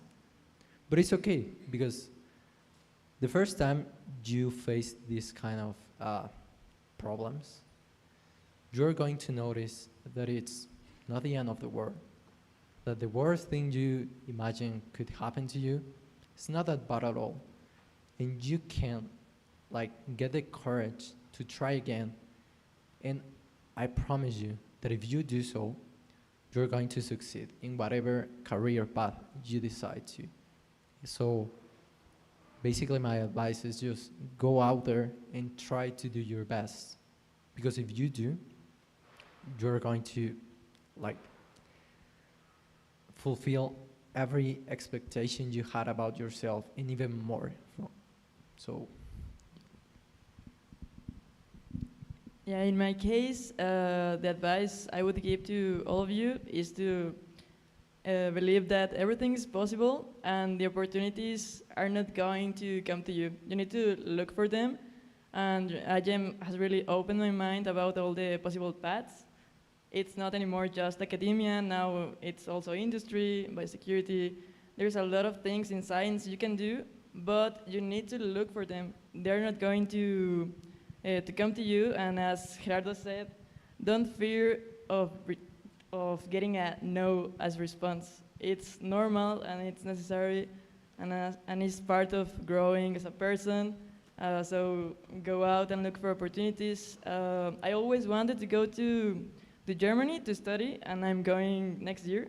And I really believe that is thanks to my journey in IGEM, because I had this attitude of keep looking for opportunities and never give up. So just don't fear of no. That would be my advice. I think that, yeah, echoing some of the things that they have already said, yeah, build your network. I think that IGEM is a great opportunity for you to not only meet some of the top leaders in the industry, but also some students that are really inspiring that you can learn from. Connecting with them is one of the best things that happened for me in the competition. Also, I would say that if you wanna stay tuned in the industry and in what's happening and in who's the leader of what companies are starting and everything. So stay tuned if you wanna build a career in the path or in synthetic biology. And my last advice would be, if you are planning to participate in the competition, put that effort in building your communication and your inclusion and your team relationship, because I think that it's really a key factor in determining if you will be successful or not, like when the hard times come. I think that for our team, that was definitely one of the most important things, that we had like a really strong network and that we had each other's back. So whenever we felt that we could not do it anymore, that was the main factor that let us like continue. So I think that those would be my 3 advices if you are planning like to participate or to stay tuned in the synthetic biology industry. Thanks. It's really hard to add up on really good comments, but I'm also gonna go for three advices. The first one is a really quick quote. It's find a dream that will steer your heart. It sounds kind of cheesy, yes, but at the same time, it has a lot of truth in it. If you know what you want to do out in the world, and I'm not talking about a specific project, I'm not talking about one thing that you want to do, but rather what kind of legacy you want to leave behind you. Finding what you actually dream about can help you try and approach it. If you don't know what you want, it's gonna be kind of difficult to take a step forward. It is important to take a time to just sit down and deeply think about what you want to achieve as a person. The second one would be bold. Sharing a little bit about my personal experience, one of my thesis advisors accepted to be my advisor through Twitter. He was posting things about dual use research of concern. I answered a comment in one of his threads, and he mentioned, oh, you're actually the kind of public that we're looking for. He started following me, and then I sent him a message like, hey, do you want to be advisor for my thesis? Turns out he did. And just because I took a step forward and answered a comment.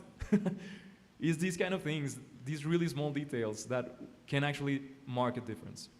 And finally, I would definitely say, have time to look to the people around you. The people that I met through iGEM, the people that I'm still meeting through iGEM, have an impact in the world. These people that you might see are on your sites are the next generation leaders of synthetic biology. You're gonna start doing great things. It's good to keep contact between one another. Different from other communities, the synthetic biology community is one that really supports each other. It's a community that truly gets the meaning of collaboration. Don't let that go. Sometimes in Latin America, the culture is not so open to collaboration. Try to keep that. Try to keep that as something that you pursue, not only between the people that you see around you, but also to the places that you go after iGEM. Thank you. Thank you all very much. Those were great advices. And I believe, yes, we have time for maybe 2 questions. So if anyone does have one.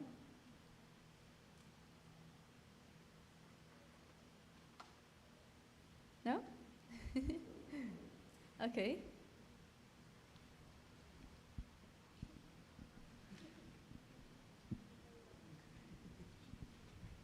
Mike is getting there. Hang on.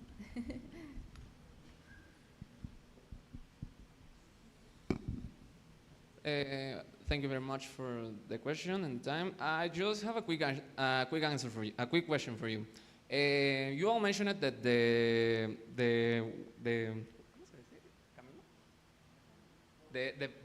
path that you made, it's been tough. So I just wanna ask you, if you were in the position of beginning again, would you do it again all the same, or you change something? I firmly believe that the experiences that you build up on the way help you reach the end that you are, at least right now, right? So at least in my opinion, I would go through it exactly as it went. It was not perfect, but I wouldn't change a thing.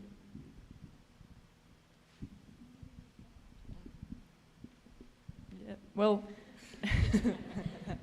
yeah, as I think the same as Alonso. I will do it again, all the same.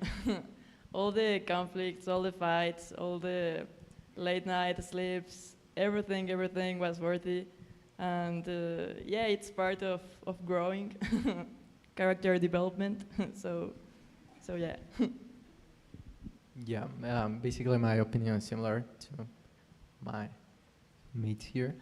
I would probably do the exact same because every step you take, even if it's a failure, which I don't like that word, or even my first thought was maybe, okay, maybe I will have liked to try it more before.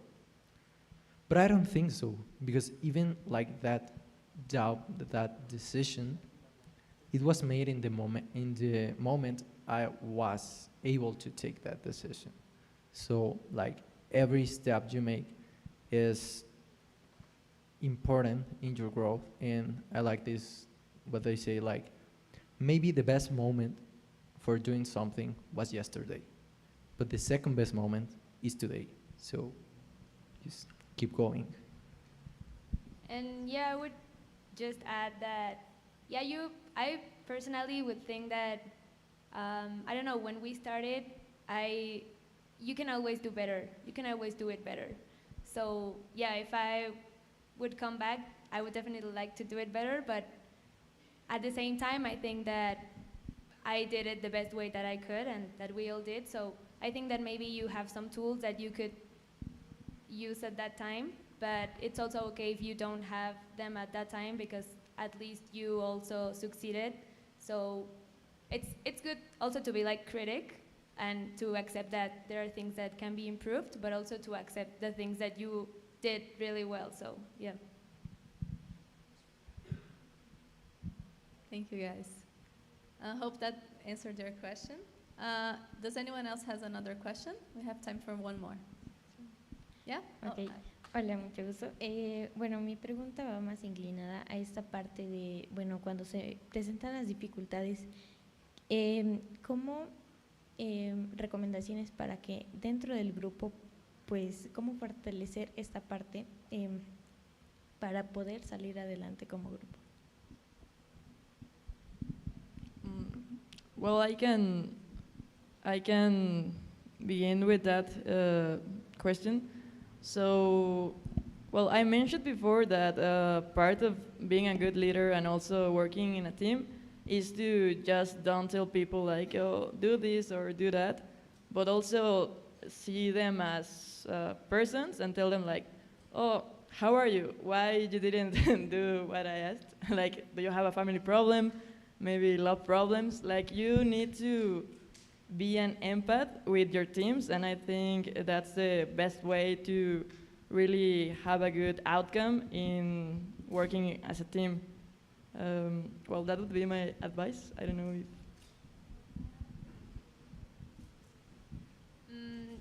Yeah, I think that also like being really honest and building this like trust and that like this space where you can actually say what you think and how you feel. And also I think that as leaders we've been told that the leader position is about like having all the responsibilities and being strong and like being able to manage everything. But at the same time, I think that when your team sees you as another person, that you can have the same troubles as they have. So like when things get rough, I think that being able to speak in a really honest way, like, yeah, I really don't want to do this, I'm too tired, I'm like mad because it happened, and being able to have like these communications, because we were discussing before that if you don't really address these things, they start to grow, and whenever you want to solve them, it might be too late. So I think that with projects, human relationships might be one of the most hard factors to address, not even science, but like human interaction. So if you have this like skill to address people and also be really honest and like build this ecosystem within your team, I think that you have maybe 50% of the work already done. ¿Está bien si contesta en inglés o prefieres en español? Spanish. Ok, va perfecto. Sí, voy a contestar en español para también tener un poco de variedad.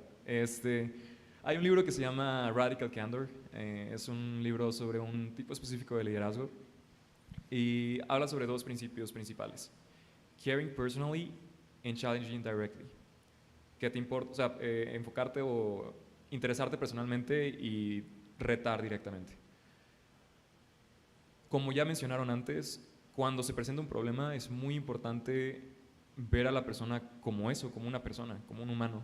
Una persona que tiene sentimientos, que a lo mejor tenía expectativas, que a lo mejor tenía una idea distinta a la tuya. Entonces, poder tomar un paso atrás y decir, oye, es que quiero entender cuál es tu perspectiva, quiero entender de dónde nace este problema. Ahí también es creo que ese es el rol de un líder a final de cuentas, ¿no? Saber identificar cuál es la razón detrás de un problema y también ser lo suficientemente humilde para saber que tal vez el problema también puedes llegar a ser tú. Y la segunda parte de este principio, que era retar directamente, habla sobre, conectado a la parte de interesarte personalmente por las personas. Si te interesa la persona de tu equipo, también vas a intentar retar a esa persona a mejorar. El rol de un líder también es identificar cuáles son las áreas de oportunidades de tu equipo para que puedan justamente crecer y definitivamente, aunque no es tan sencillo comunicar eso a una persona, considero que sí es una parte de que realmente te interese los miembros de tu equipo. Entonces, eso va un poco fuera de la parte de cuando ya hay un problema. Sin embargo, justamente para poder tratar ese tipo de problemas, creo que el hecho de que demuestres a tu equipo que te importa su crecimiento como personas, su crecimiento personal también y profesional, creo que también eso ayuda justo al momento de resolución de problemas. Que te vean como una persona que realmente está invested en el equipo y que quieres lo mejor para ellos, que una vez más no siempre vas a tener la mejor respuesta, pero que intentas. Creo que también ayuda mucho a poder tener una conversación abierta y sincera sobre cuáles son las expectativas de ambas partes en un problema. Gerardo, do you want to complement that? No? Okay, that's fine.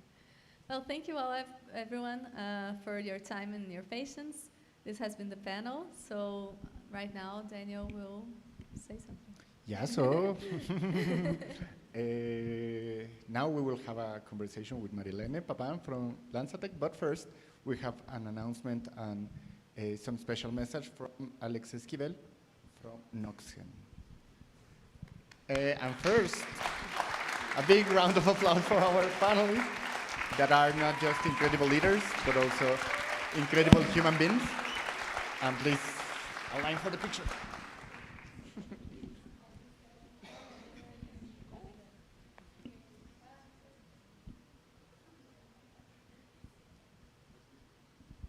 I have to say that I really admire these guys. I had the chance to know them a bit more during our trips to Boston. That, I remind you, that is what is on game right now. Are you nervous? I can see it in your faces. Welcome, Alex. Hola, hola. Buen día a todos. Si me apoyan con el video, de favor. Seré breve y es un poco para comentarles qué es Noxgen Labs.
industria alimentaria, industria de dispositivos médicos, cosméticos, desde fabricación de productos como ácido hialurónico, colágeno hidrolizado.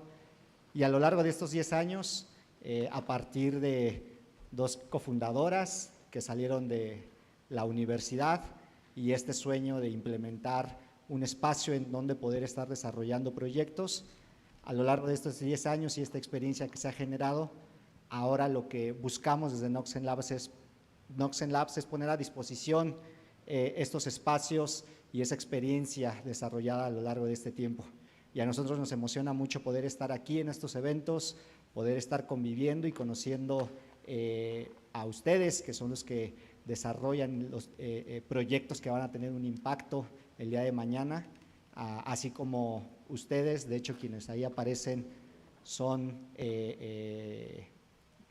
personas que pasaron por IGEM y que precisamente para poder desarrollar sus productos, para poder validar sus prototipos, poder tener espacios en donde poderlos realizar. Eso es Noxen Labs. A nosotros nos encantaría poder conocer a cada uno de ustedes.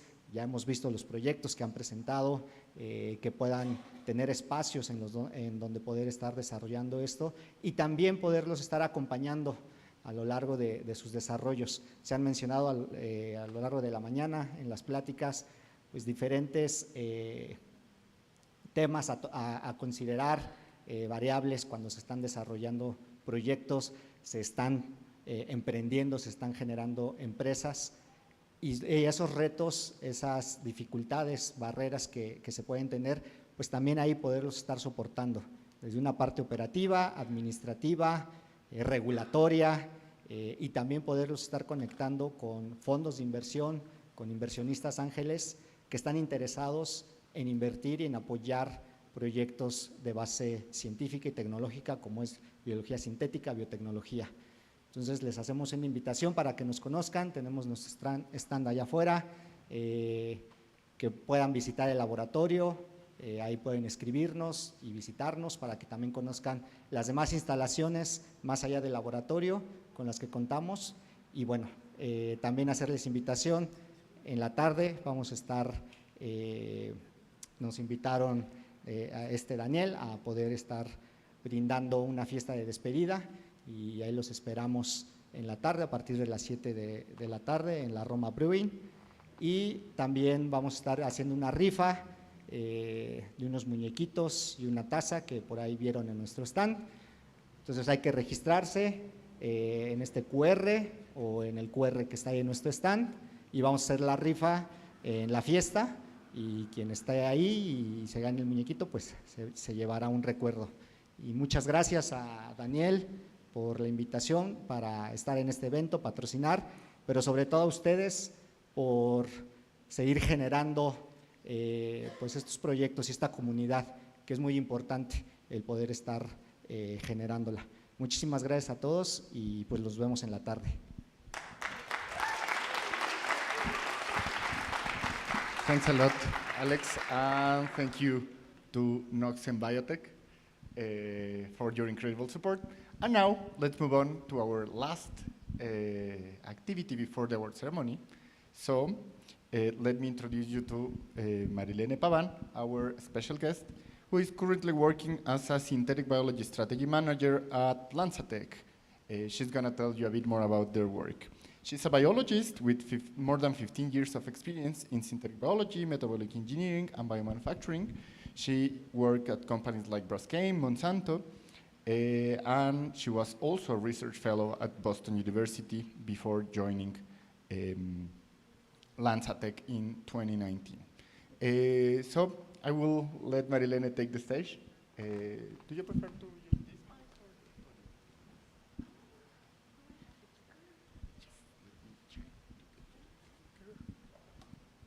Let's see if this works. ¿Crees que funciona el clicker? Give me a second. I guess I can take this.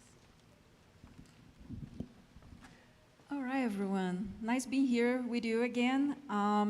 Today I want to talk a little bit more about myself and also about Lancatech. And I'll focus more on LanzaTech, of course, on the technology. I think this is the most interesting part for you, I assume.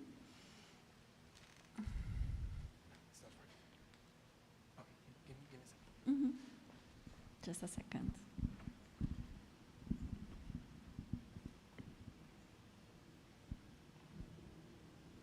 All right, these are only disclaimers that I have to put in the presentation because the company is now public.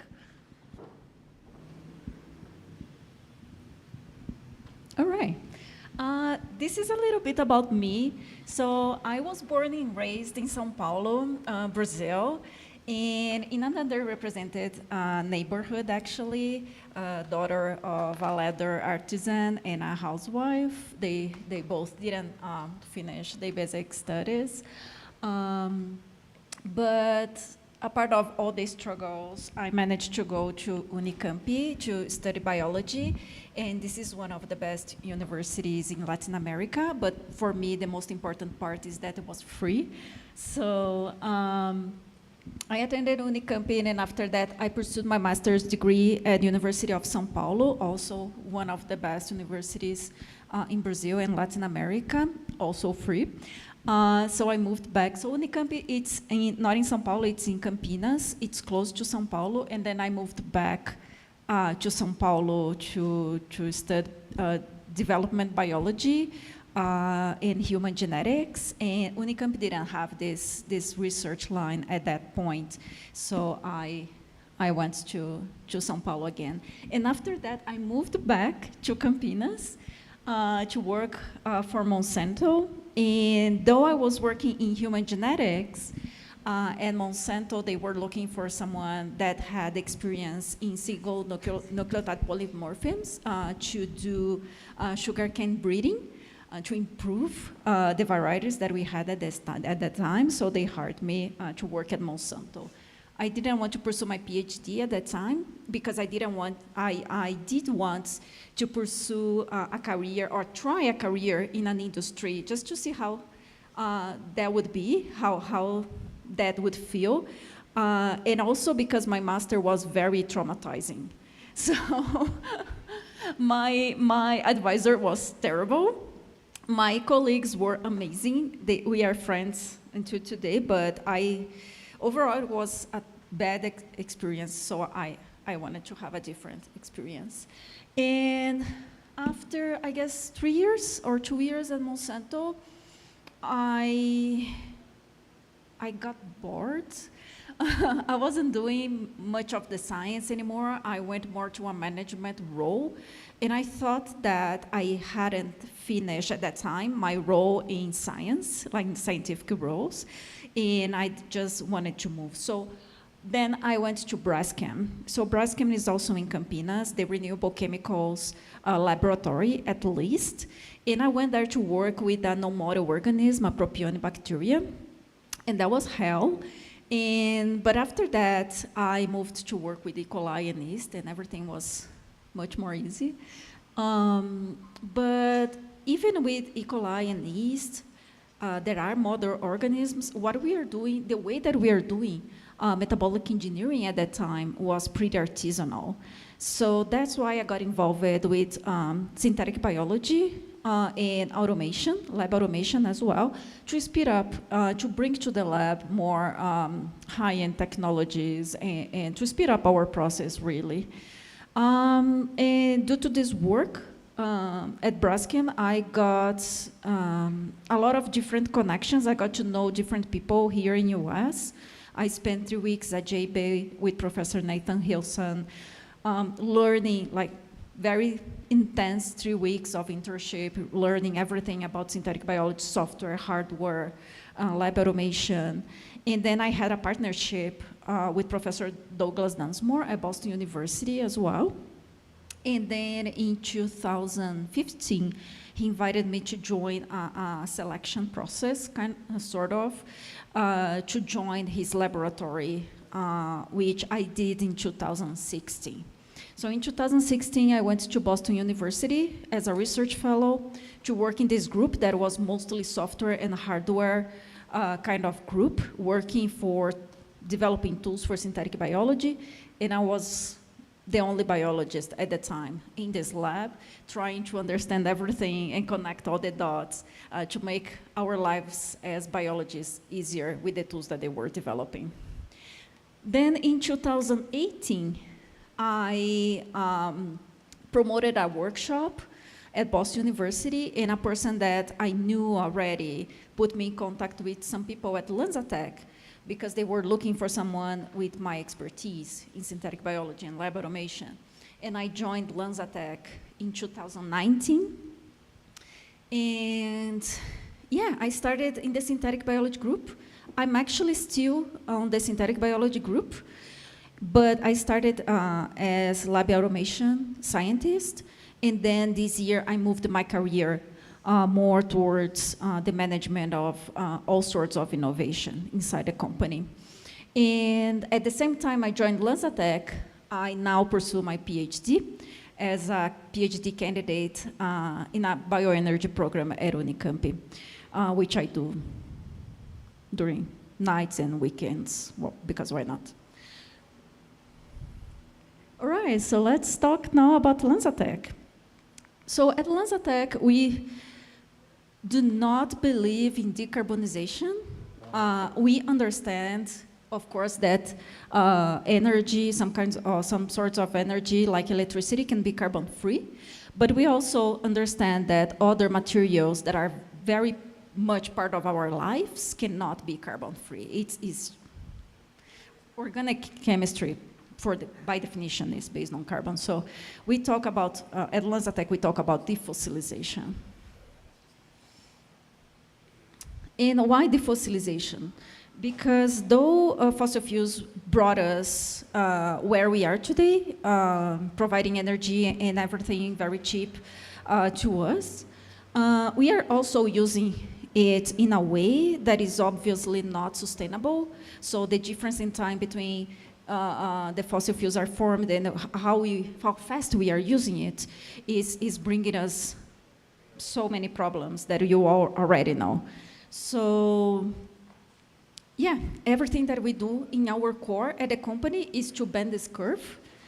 And we understand that we have to play a role in this climate crisis that is here and is approaching faster than we anticipated, actually. So our idea is that we have enough carbon above ground. They are just being wasted. And we want to use these waste carbons to produce all those things that I showed it to you before, and they are part of our lives. But we don't need to mine more fossil fuels for that. We have already carbon available, but in form of waste. This is actually a picture of one of our commercial plants. And that's exactly what we do. We capture this carbon that otherwise would go to the atmosphere or stay in the ground, and we transform in something that is useful for us. And for this, we use a microorganism, an ancient microorganism that has a pretty much primitive kind of metabolism. And this is the metabolism that we work with. It's called Jung-Landau pathway. It's very strict in terms of energy, and which sometimes can be a struggle, but in our case, it's pretty good because all the energy is being conducted towards to the chemicals that we want to produce. So, in fact, this is pretty efficient in terms of the outputs that we want to achieve from this bacteria. This bacteria that I'm talking about is an acetogen. It's anaerobic. It's not aerobic, so it has to be completely oxygen-free, which gives us a very hard day-by-day operations, kind of. And it was first isolated from rabbit poo, actually. And this microorganism can deal with different ratios for gases. It doesn't use, as yeast or E. coli, it doesn't use sugar as source of carbon and energy. It actually uses carbon oxides. So any mixture of CO2 and hydrogen can provide the necessary energy and carbon for this microorganism to perform its metabolism. So that's the main difference, actually. So we don't have to feed it sugar we just bubble these gases in the fermenter, and the organism is able to take these gases and produce ethanol. And finally, this is our process, the whole process. So this is our bioreactor, and this part, this engineering part, it's pretty fixed. We don't want to modify it. And this is because it's so expensive and so time-consuming to build those reactors that are completely 100% tailored for this microorganism, that we don't want to build this anymore. We want this to be fixed. And also, dealing with gases, it's completely different from dealing with sugar. Sugar dissolves pretty easily in the media, and gases do not. So we have to apply pressure to dissolve these gases. And also, this microorganism is anaerobic.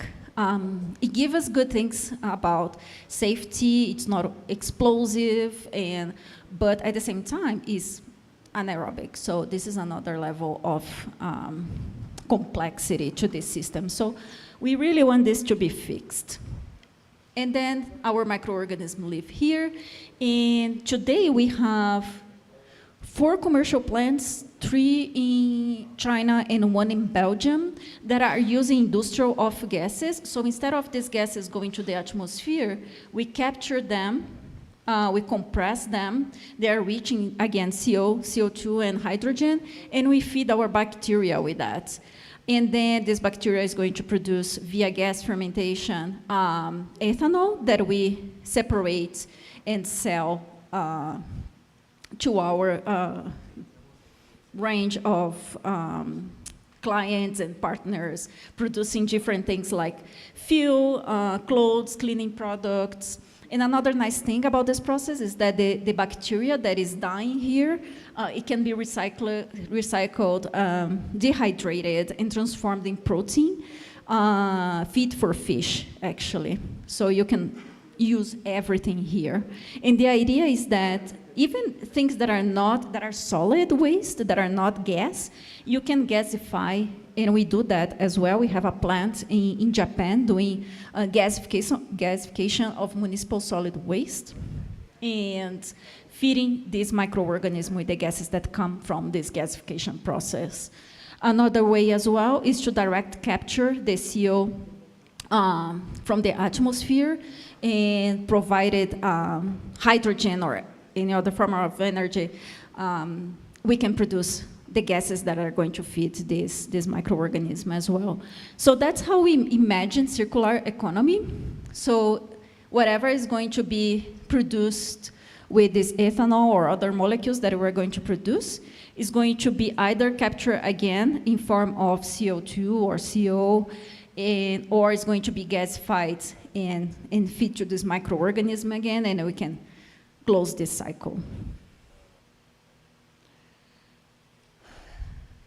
The advantages is that we can overlap with agriculture, where you have low efficiency because of photosynthesis, you are concerned about food security, the expansion of these agricultures may be a hazard for biodiversity, and also the water and minerals usage is it's less expensive in gas fermentation. You also have, compared with the chemical processes, it has milder conditions. So here's gas fermentation with atmospheric pressure and 37 Celsius degree as temperature, and the other process producing ethanol, for example, have a more harsh kind of environment.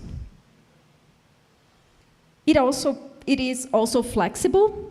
So even if you have like inconsistent gases coming in, or if these gases have different ratios in their composition, it's not like a chemical process that you have to be very consistent in the quantity and composition of your inputs. But with gas fermentation, you can see here that though it's very variable what we feed our microorganisms with, the microorganism adapts and can produce ethanol with high selectivity. So it's pretty flexible. And now I'm going to tell you how we do that. Though I'll start with the bioreactor, keep in mind that since LanzaTech began in 2008 in New Zealand until now, both engineering and synthetic biology walked hand to hand to build the perfect technology to be deployed as in the commercial stage. That's really something that puts LanzaTech apart, and that was crucial for its success. So again, this is the reactor. It's really bubbling, very, very small bubbles for the gases to be dissolved in the media for the bacteria. This is our plants in Belgium with the ArcelorMittal. So this is all ArcelorMittal, and then we capture the gases from this steel mill and bubble in the gas fermentation platform. And this gives us another advantage that we can go where our clients and our feedstock are. So no matter if it's sugarcane residues in Brazil or steel mills in China, we can adapt this, install these kind of reactors, whatever the feedstock is. So it's pretty flexible, it's pretty modular, and everything to be, we want to be decentralized. So we can go where the opportunities are. Now about the microorganism. First, the ethanol. This is a natural ethanol producer, and we focused on just improve this microorganism to produce more ethanol, to be more resistant to this ethanol, to be more selective towards ethanol production. So we used direct evolution to actually make this microorganism more robust. And ethanol was the first that we target, not only because it's a natural producer, but also because ethanol is a huge market. And I don't have to actually remind you, being in Latin America, how ethanol it's an important commodity and really valuable in the market. And also, our synthetic biology group is actually focused today in modify this microorganism to produce other things other than ethanol. So we want to now modify this microorganism to produce all sorts of things, like acetone, isopropanol, MEG, butanol, and IPA, isopropanol, and acetone are in the pre-commercial phase. We are going to launch our first commercial plants producing these two molecules next year, which is very exciting. So that's our focus today. If you look for LanzaTech in publications, you are going to find a lot of our publications because we do a lot of this work with partnerships. It's impossible for a startup, and I dare to say any company actually, to do anything by themselves. So we both have our internal development teams, of course, mainly synthetic biology and fermentation and AI, working together to manipulate this microorganism and to speed up our discovery process. But we also have a lot of different partnerships with universities and with the US government as well. So this is our synthetic biology platform. We have a fully automated biofoundry working for anaerobic microorganisms. This was the first in the world and is the only one until today that is completely integrated. So it's a beast. It's all the robots and every peripheral that you can imagine to perform synthetic biology. It's all enclosed in a gigantic glove box. And we have also advanced in AI and modeling teams working to speed up, to analyze all the data that we have since the behavior of the microorganism in the Chinese plants until our microorganism here producing new products, like in the discovery process, AI collects and analyzes these patterns to try to understand and advise on how to do it better. And we also have an important part of our work is based on cell-free method, just because, again, we want this microorganism is a non-model organism. It's still hard to manipulate it genetically, and it takes a while. It's slower than E. coli and yeast. So everything that we can use for to actually speed up the expression and to see the results and do the screening faster, we try. And for us, cell-free is working pretty well. So that's, again, the high throughput biofoundry, anaerobic biofoundry. And this is an example. This is published in Nature Biotechnology 2022. So this is really how our process, synthetic biology process, look like. So we do genome mining to understand and to capture enzymes that might be useful for our pathways from public domains. And we also use all sorts of pretty much the same thing that you use for your projects, like Golden Gate and whatnot, to produce like gigantic libraries of pathways to test. And then whatever we can, we use our cell-free platform to actually test these pathways, to do an initial screening. And then the best candidates go through the process of scaling up. So then we transform and use our bacteria to go to do since fermentations in plate until going to commercial scale.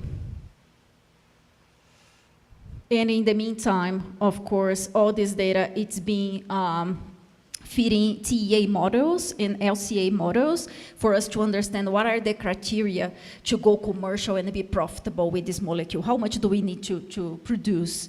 And how much of abatements, GHG abatements, we are achieving with that. These are all the molecules that we tested in the lab. So we have 500 molecules that were tested in silico to be produced with this microorganism. We tested 100 of them so far, and all of them with success. We were able to produce what we thought we were able to produce, so which is pretty cool. In here, I had an animation, but so why we want to produce all these molecules using the same microorganism? Because again, we don't want to build a commercial plant for each one of these molecules. We want this to be flexible.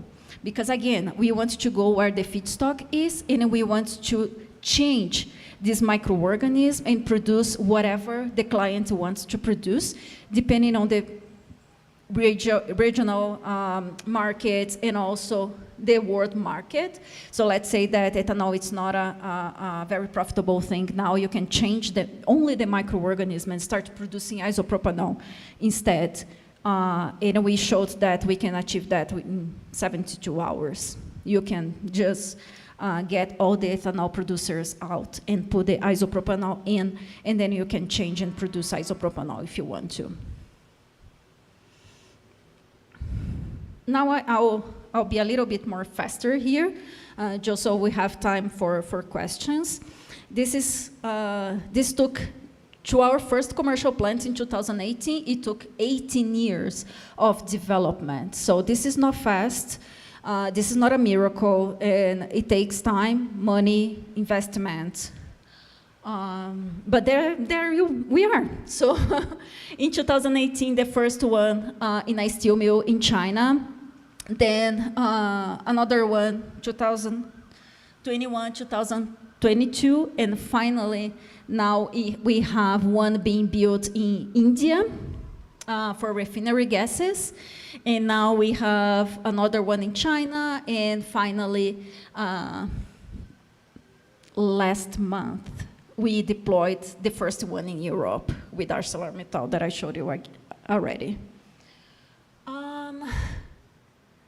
So yeah, these are all the projects that we are working on.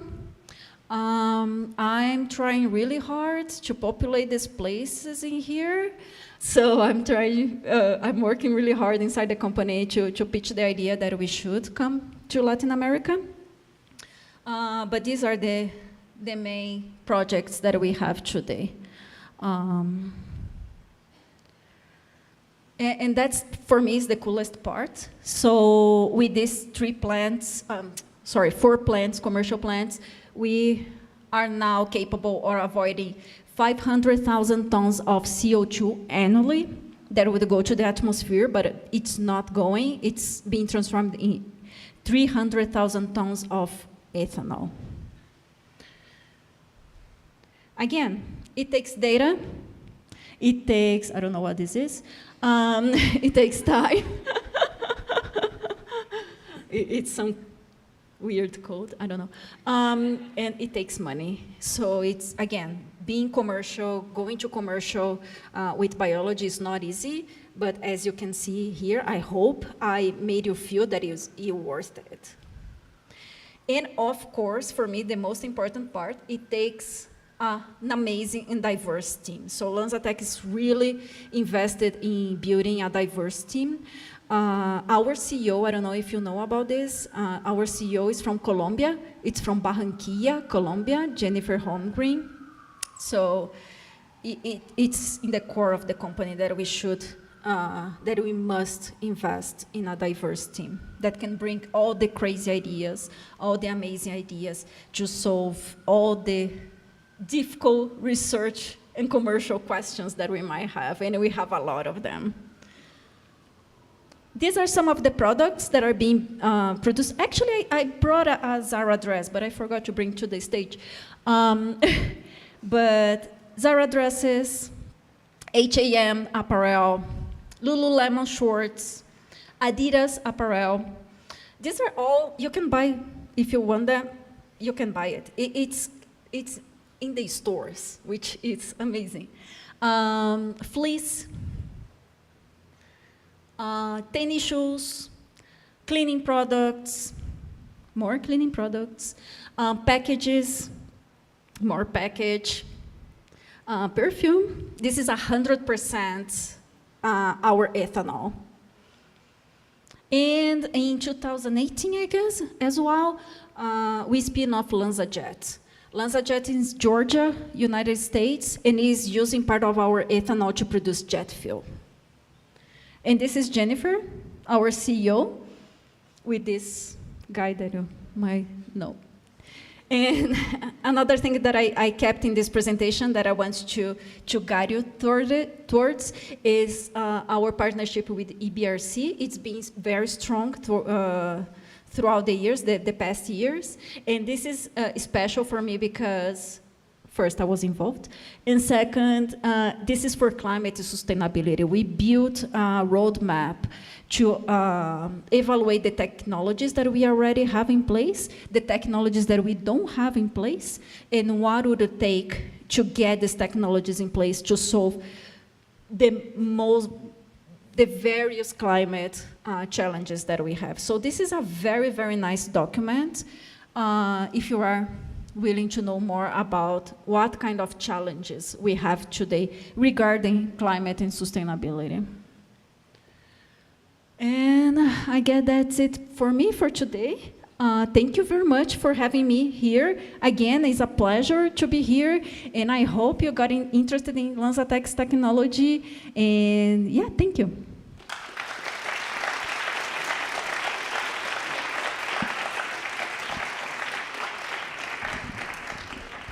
Thank you, Marilene. Thanks, everyone. Now we'll have a fireside chat with Marilene, so please take a seat. So the idea here is to chat a little bit with Marilene and also to take questions from you in the end, okay? So Marilene, we're always fascinated by the pivotal moments in a scientist's journey. So can you take us back to the time when you first realized that you wanted to be a scientist? And also, what was that moment like, and how did it shape the direction of your career in synthetic biology? I'll mention two of them. One, when I was a child, I would go for fishing with my daddy all the time. And one day we brought home tadpoles that I thought were, I don't know, fish. And then we put on an aquarium, and I started to see it like growing legs, and for me that was the moment. I was, I don't know, 9 years old, but I didn't know that biology or like a career or something like that existed, but that was for me. I cannot do anything different from that. So that when I understood that that was what I was meant to be. And the second was when I moved to the US. So it's nice. It's nice to have contact with different technologies and being like, but having contact with different cultures, though it seems that it helps you only like in a personal level, it transforms you as a researcher as well as a professional.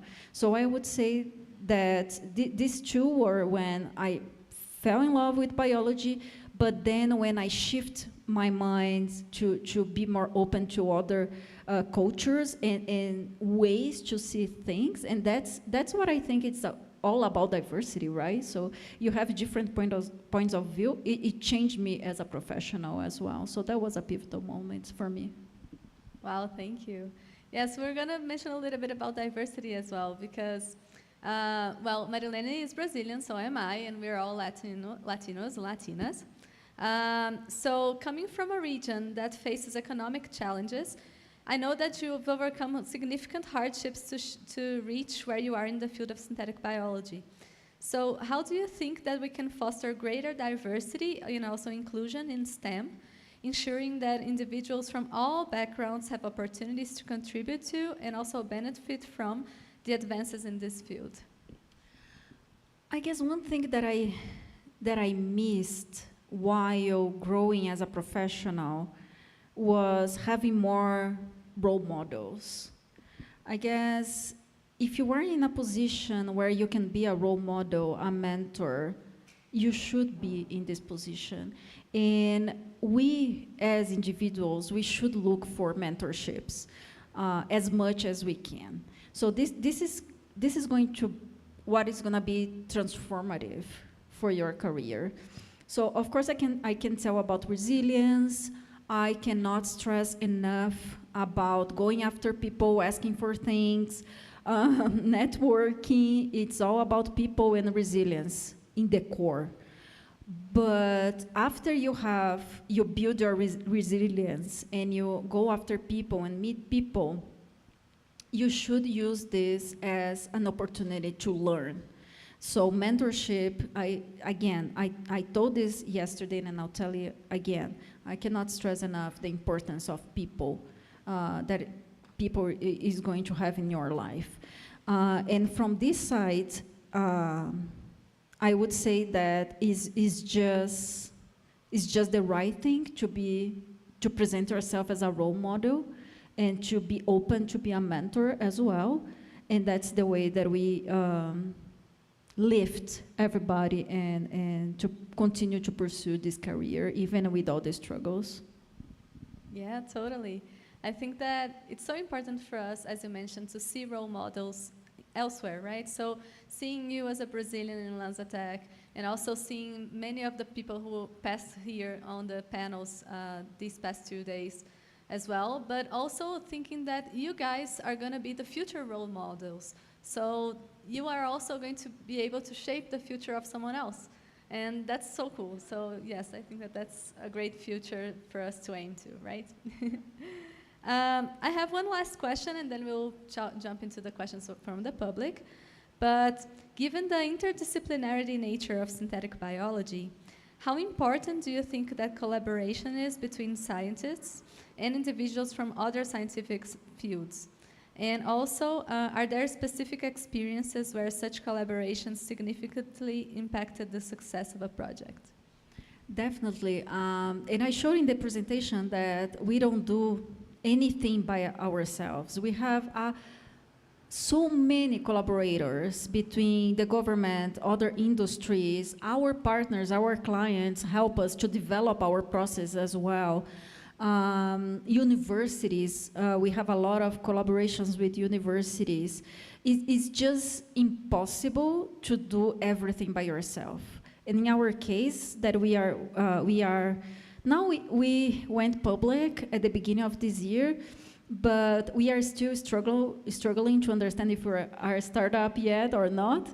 But we are definitely not a big company, so we have to have partners to help us develop what we do, especially when dealing with this microorganism that is so specific. So we have to develop everything, since the engineering tools for it, up to the bioreactor.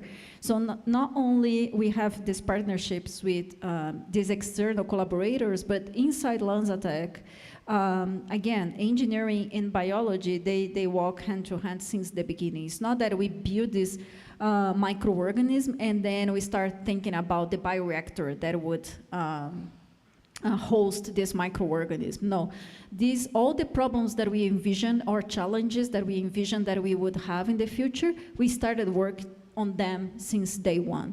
So synthetic biology, fermentation, downstream processes, engineering, commercial, IP, intellectual property, what else? Market, commercial, everything. It's working together since the very beginning of any project at LanzaTech. Thank you. Yes, I also think that collaboration is very, very important. So that's why also we're bringing you all here together, for you to get to know other people, to collaborate, and as you have done so during the season as well in IGM Design League. So I know that we have a question, so yes. Yeah, throughout the presentation you mentioned that the further steps for these bacteria is modifying to produce different fuels.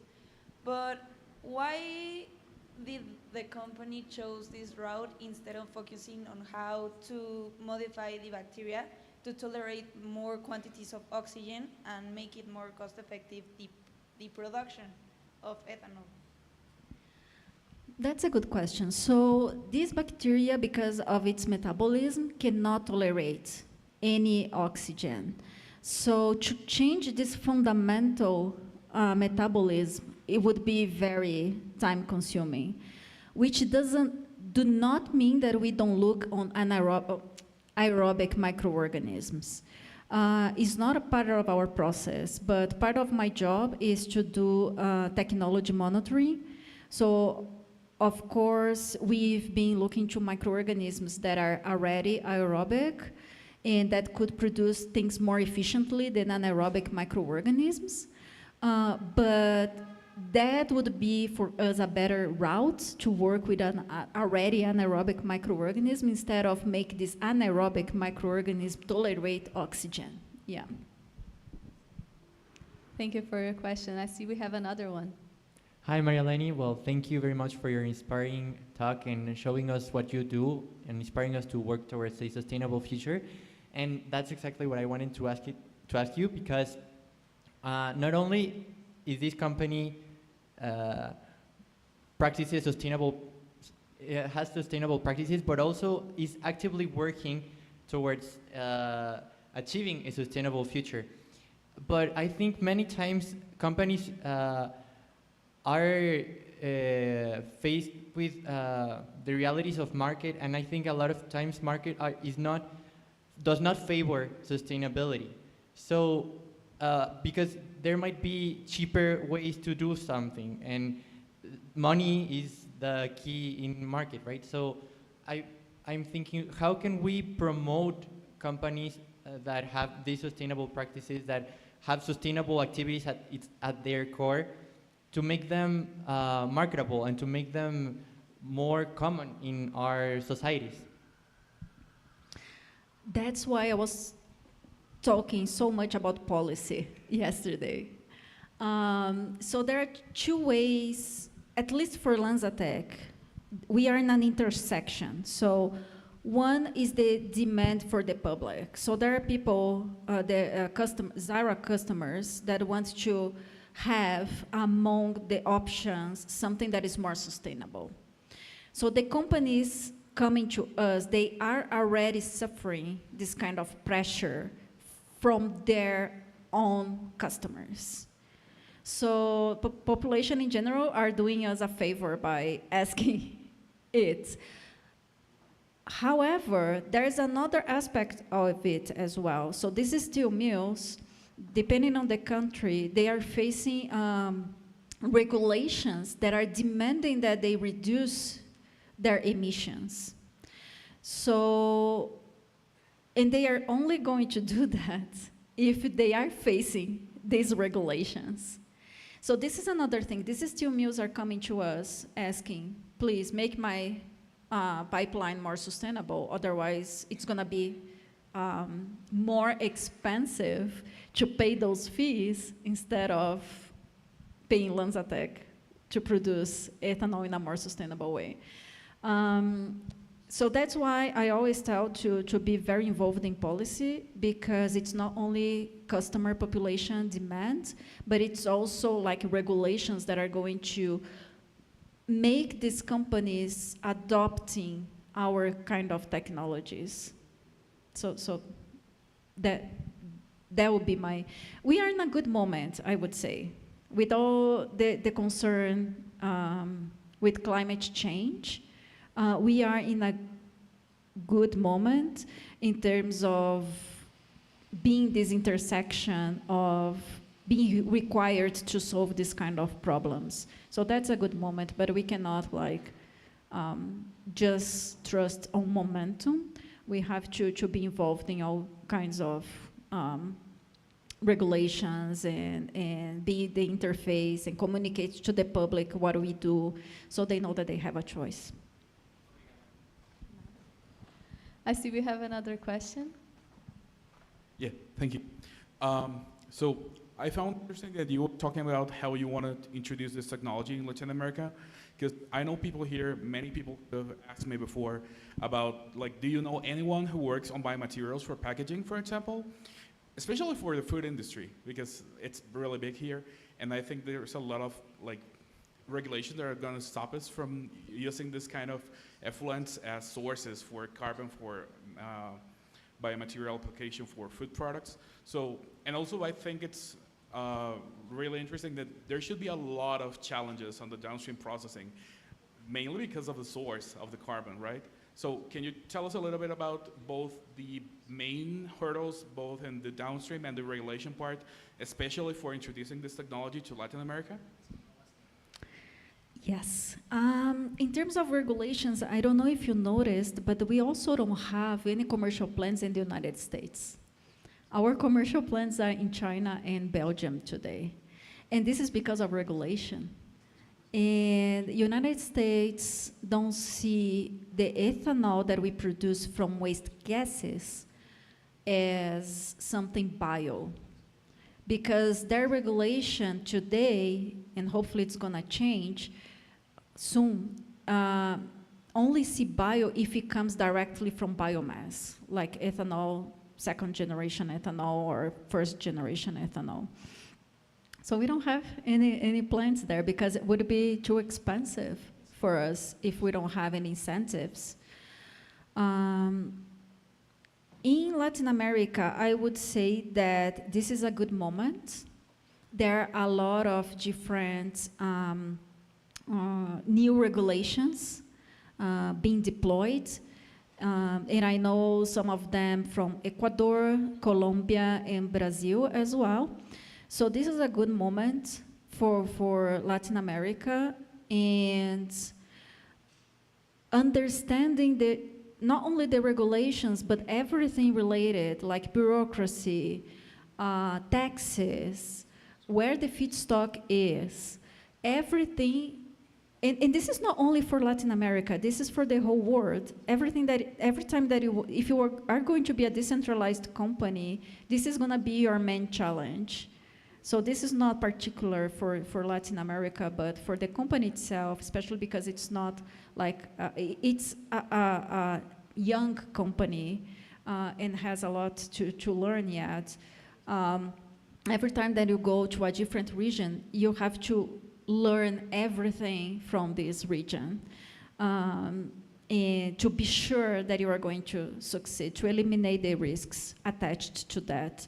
So this is an intrinsic challenge that we have to surpass. But I would say that in terms of regulations and the feedstock that are available here, Latin America, and that's what we think at LanzaTech would be an amazing place to be. Thank you. We have another one, too? Yeah? Okay. Hello, my name is Sebastian Acosta. I'm a chemical engineer. First, I want to congratulate you because it is incredible to see that these technologies and biorefineries are a reality today. And actually, I want to know, and I have a doubt, what are the greatest challenges in the scaling up process of these technologies? Because I understand that there's a lot of work in getting the microbe to work properly, but also what are the challenges from taking that microbe and that technology to a reality and apply it in an industrial plant? That's a great question, and now I noticed that I forgot to answer the downstream process part of the question. Yeah. Yeah, so the main struggles are, this microorganism has to be robust enough to deal with, so if you think about like a small bioreactor, dissolving the gas and make it available in the whole vessel, it's pretty easy. But if you think about a gigantic one, you might have your gases concentrated in some parts, and this distribution not only make the gas dissolve, but be available in the whole vessel. This is a challenge when you scale up. Contaminants as well. We are dealing with waste. So all kinds of contaminants can come from these gases, and the cleaning process, the cleaning part of the process, it's usually the most expensive one. So you have to do your due diligence to be sure that when you go to the cleaning process, you have as few contaminants as possible, so you don't make the process very expensive. You have to look for ways to reduce your waste and make it more economically viable. And when you scale up, something that comes to mind is water usage. So this is also part expensive of the process, not only in a sustainable way, but in an economical way as well. Separation, depending on the molecule that you are producing, you have to have different ways to separate them. And this can be a real challenge as well. As I showed you, the amount of gas that is coming from the stream, what's gonna happen if it varies a lot? So your microorganism has to be robust enough to continue to produce ethanol regardless. So these are some of the main challenges that we encounter when doing scale up and downstream process. Thank you for your question. We have a last question. Is that it? Yeah. Hi, thank you for the presentation. Just a simple question. What comes next for LanzaTech? Does it scale up commercialization of the products that it already has, or is it going to focus on building new products? Both. But the priority now is to deploy more commercial plants and having more ethanol commercial plants around the world. In terms of new products, the next priority for us is to bring isopropanol and acetone to commercial. And then we have the other molecules that we are developing, and we are doing a lot of different internal evaluation process to prioritize those molecules as well. As a small company, again, we cannot do everything. We can do anything. I'm convinced of that. With this team and this bacteria, we can do anything, but we cannot do everything. So deploying more commercial plants, which is our revenue. We have to survive financially. It's our top priority. These other molecules being like more diverse in terms of our portfolio, it's another priority. And then finally, prioritize the molecules. And this is also part of my job, prioritize the molecules that we are putting more resources and time in the development for Synbio and fermentation. Well, thank you all very much. Thank you, Marilene. It was a pleasure and an honor to be here with you today. Muchas gracias, obrigada, and have a great rest of your day.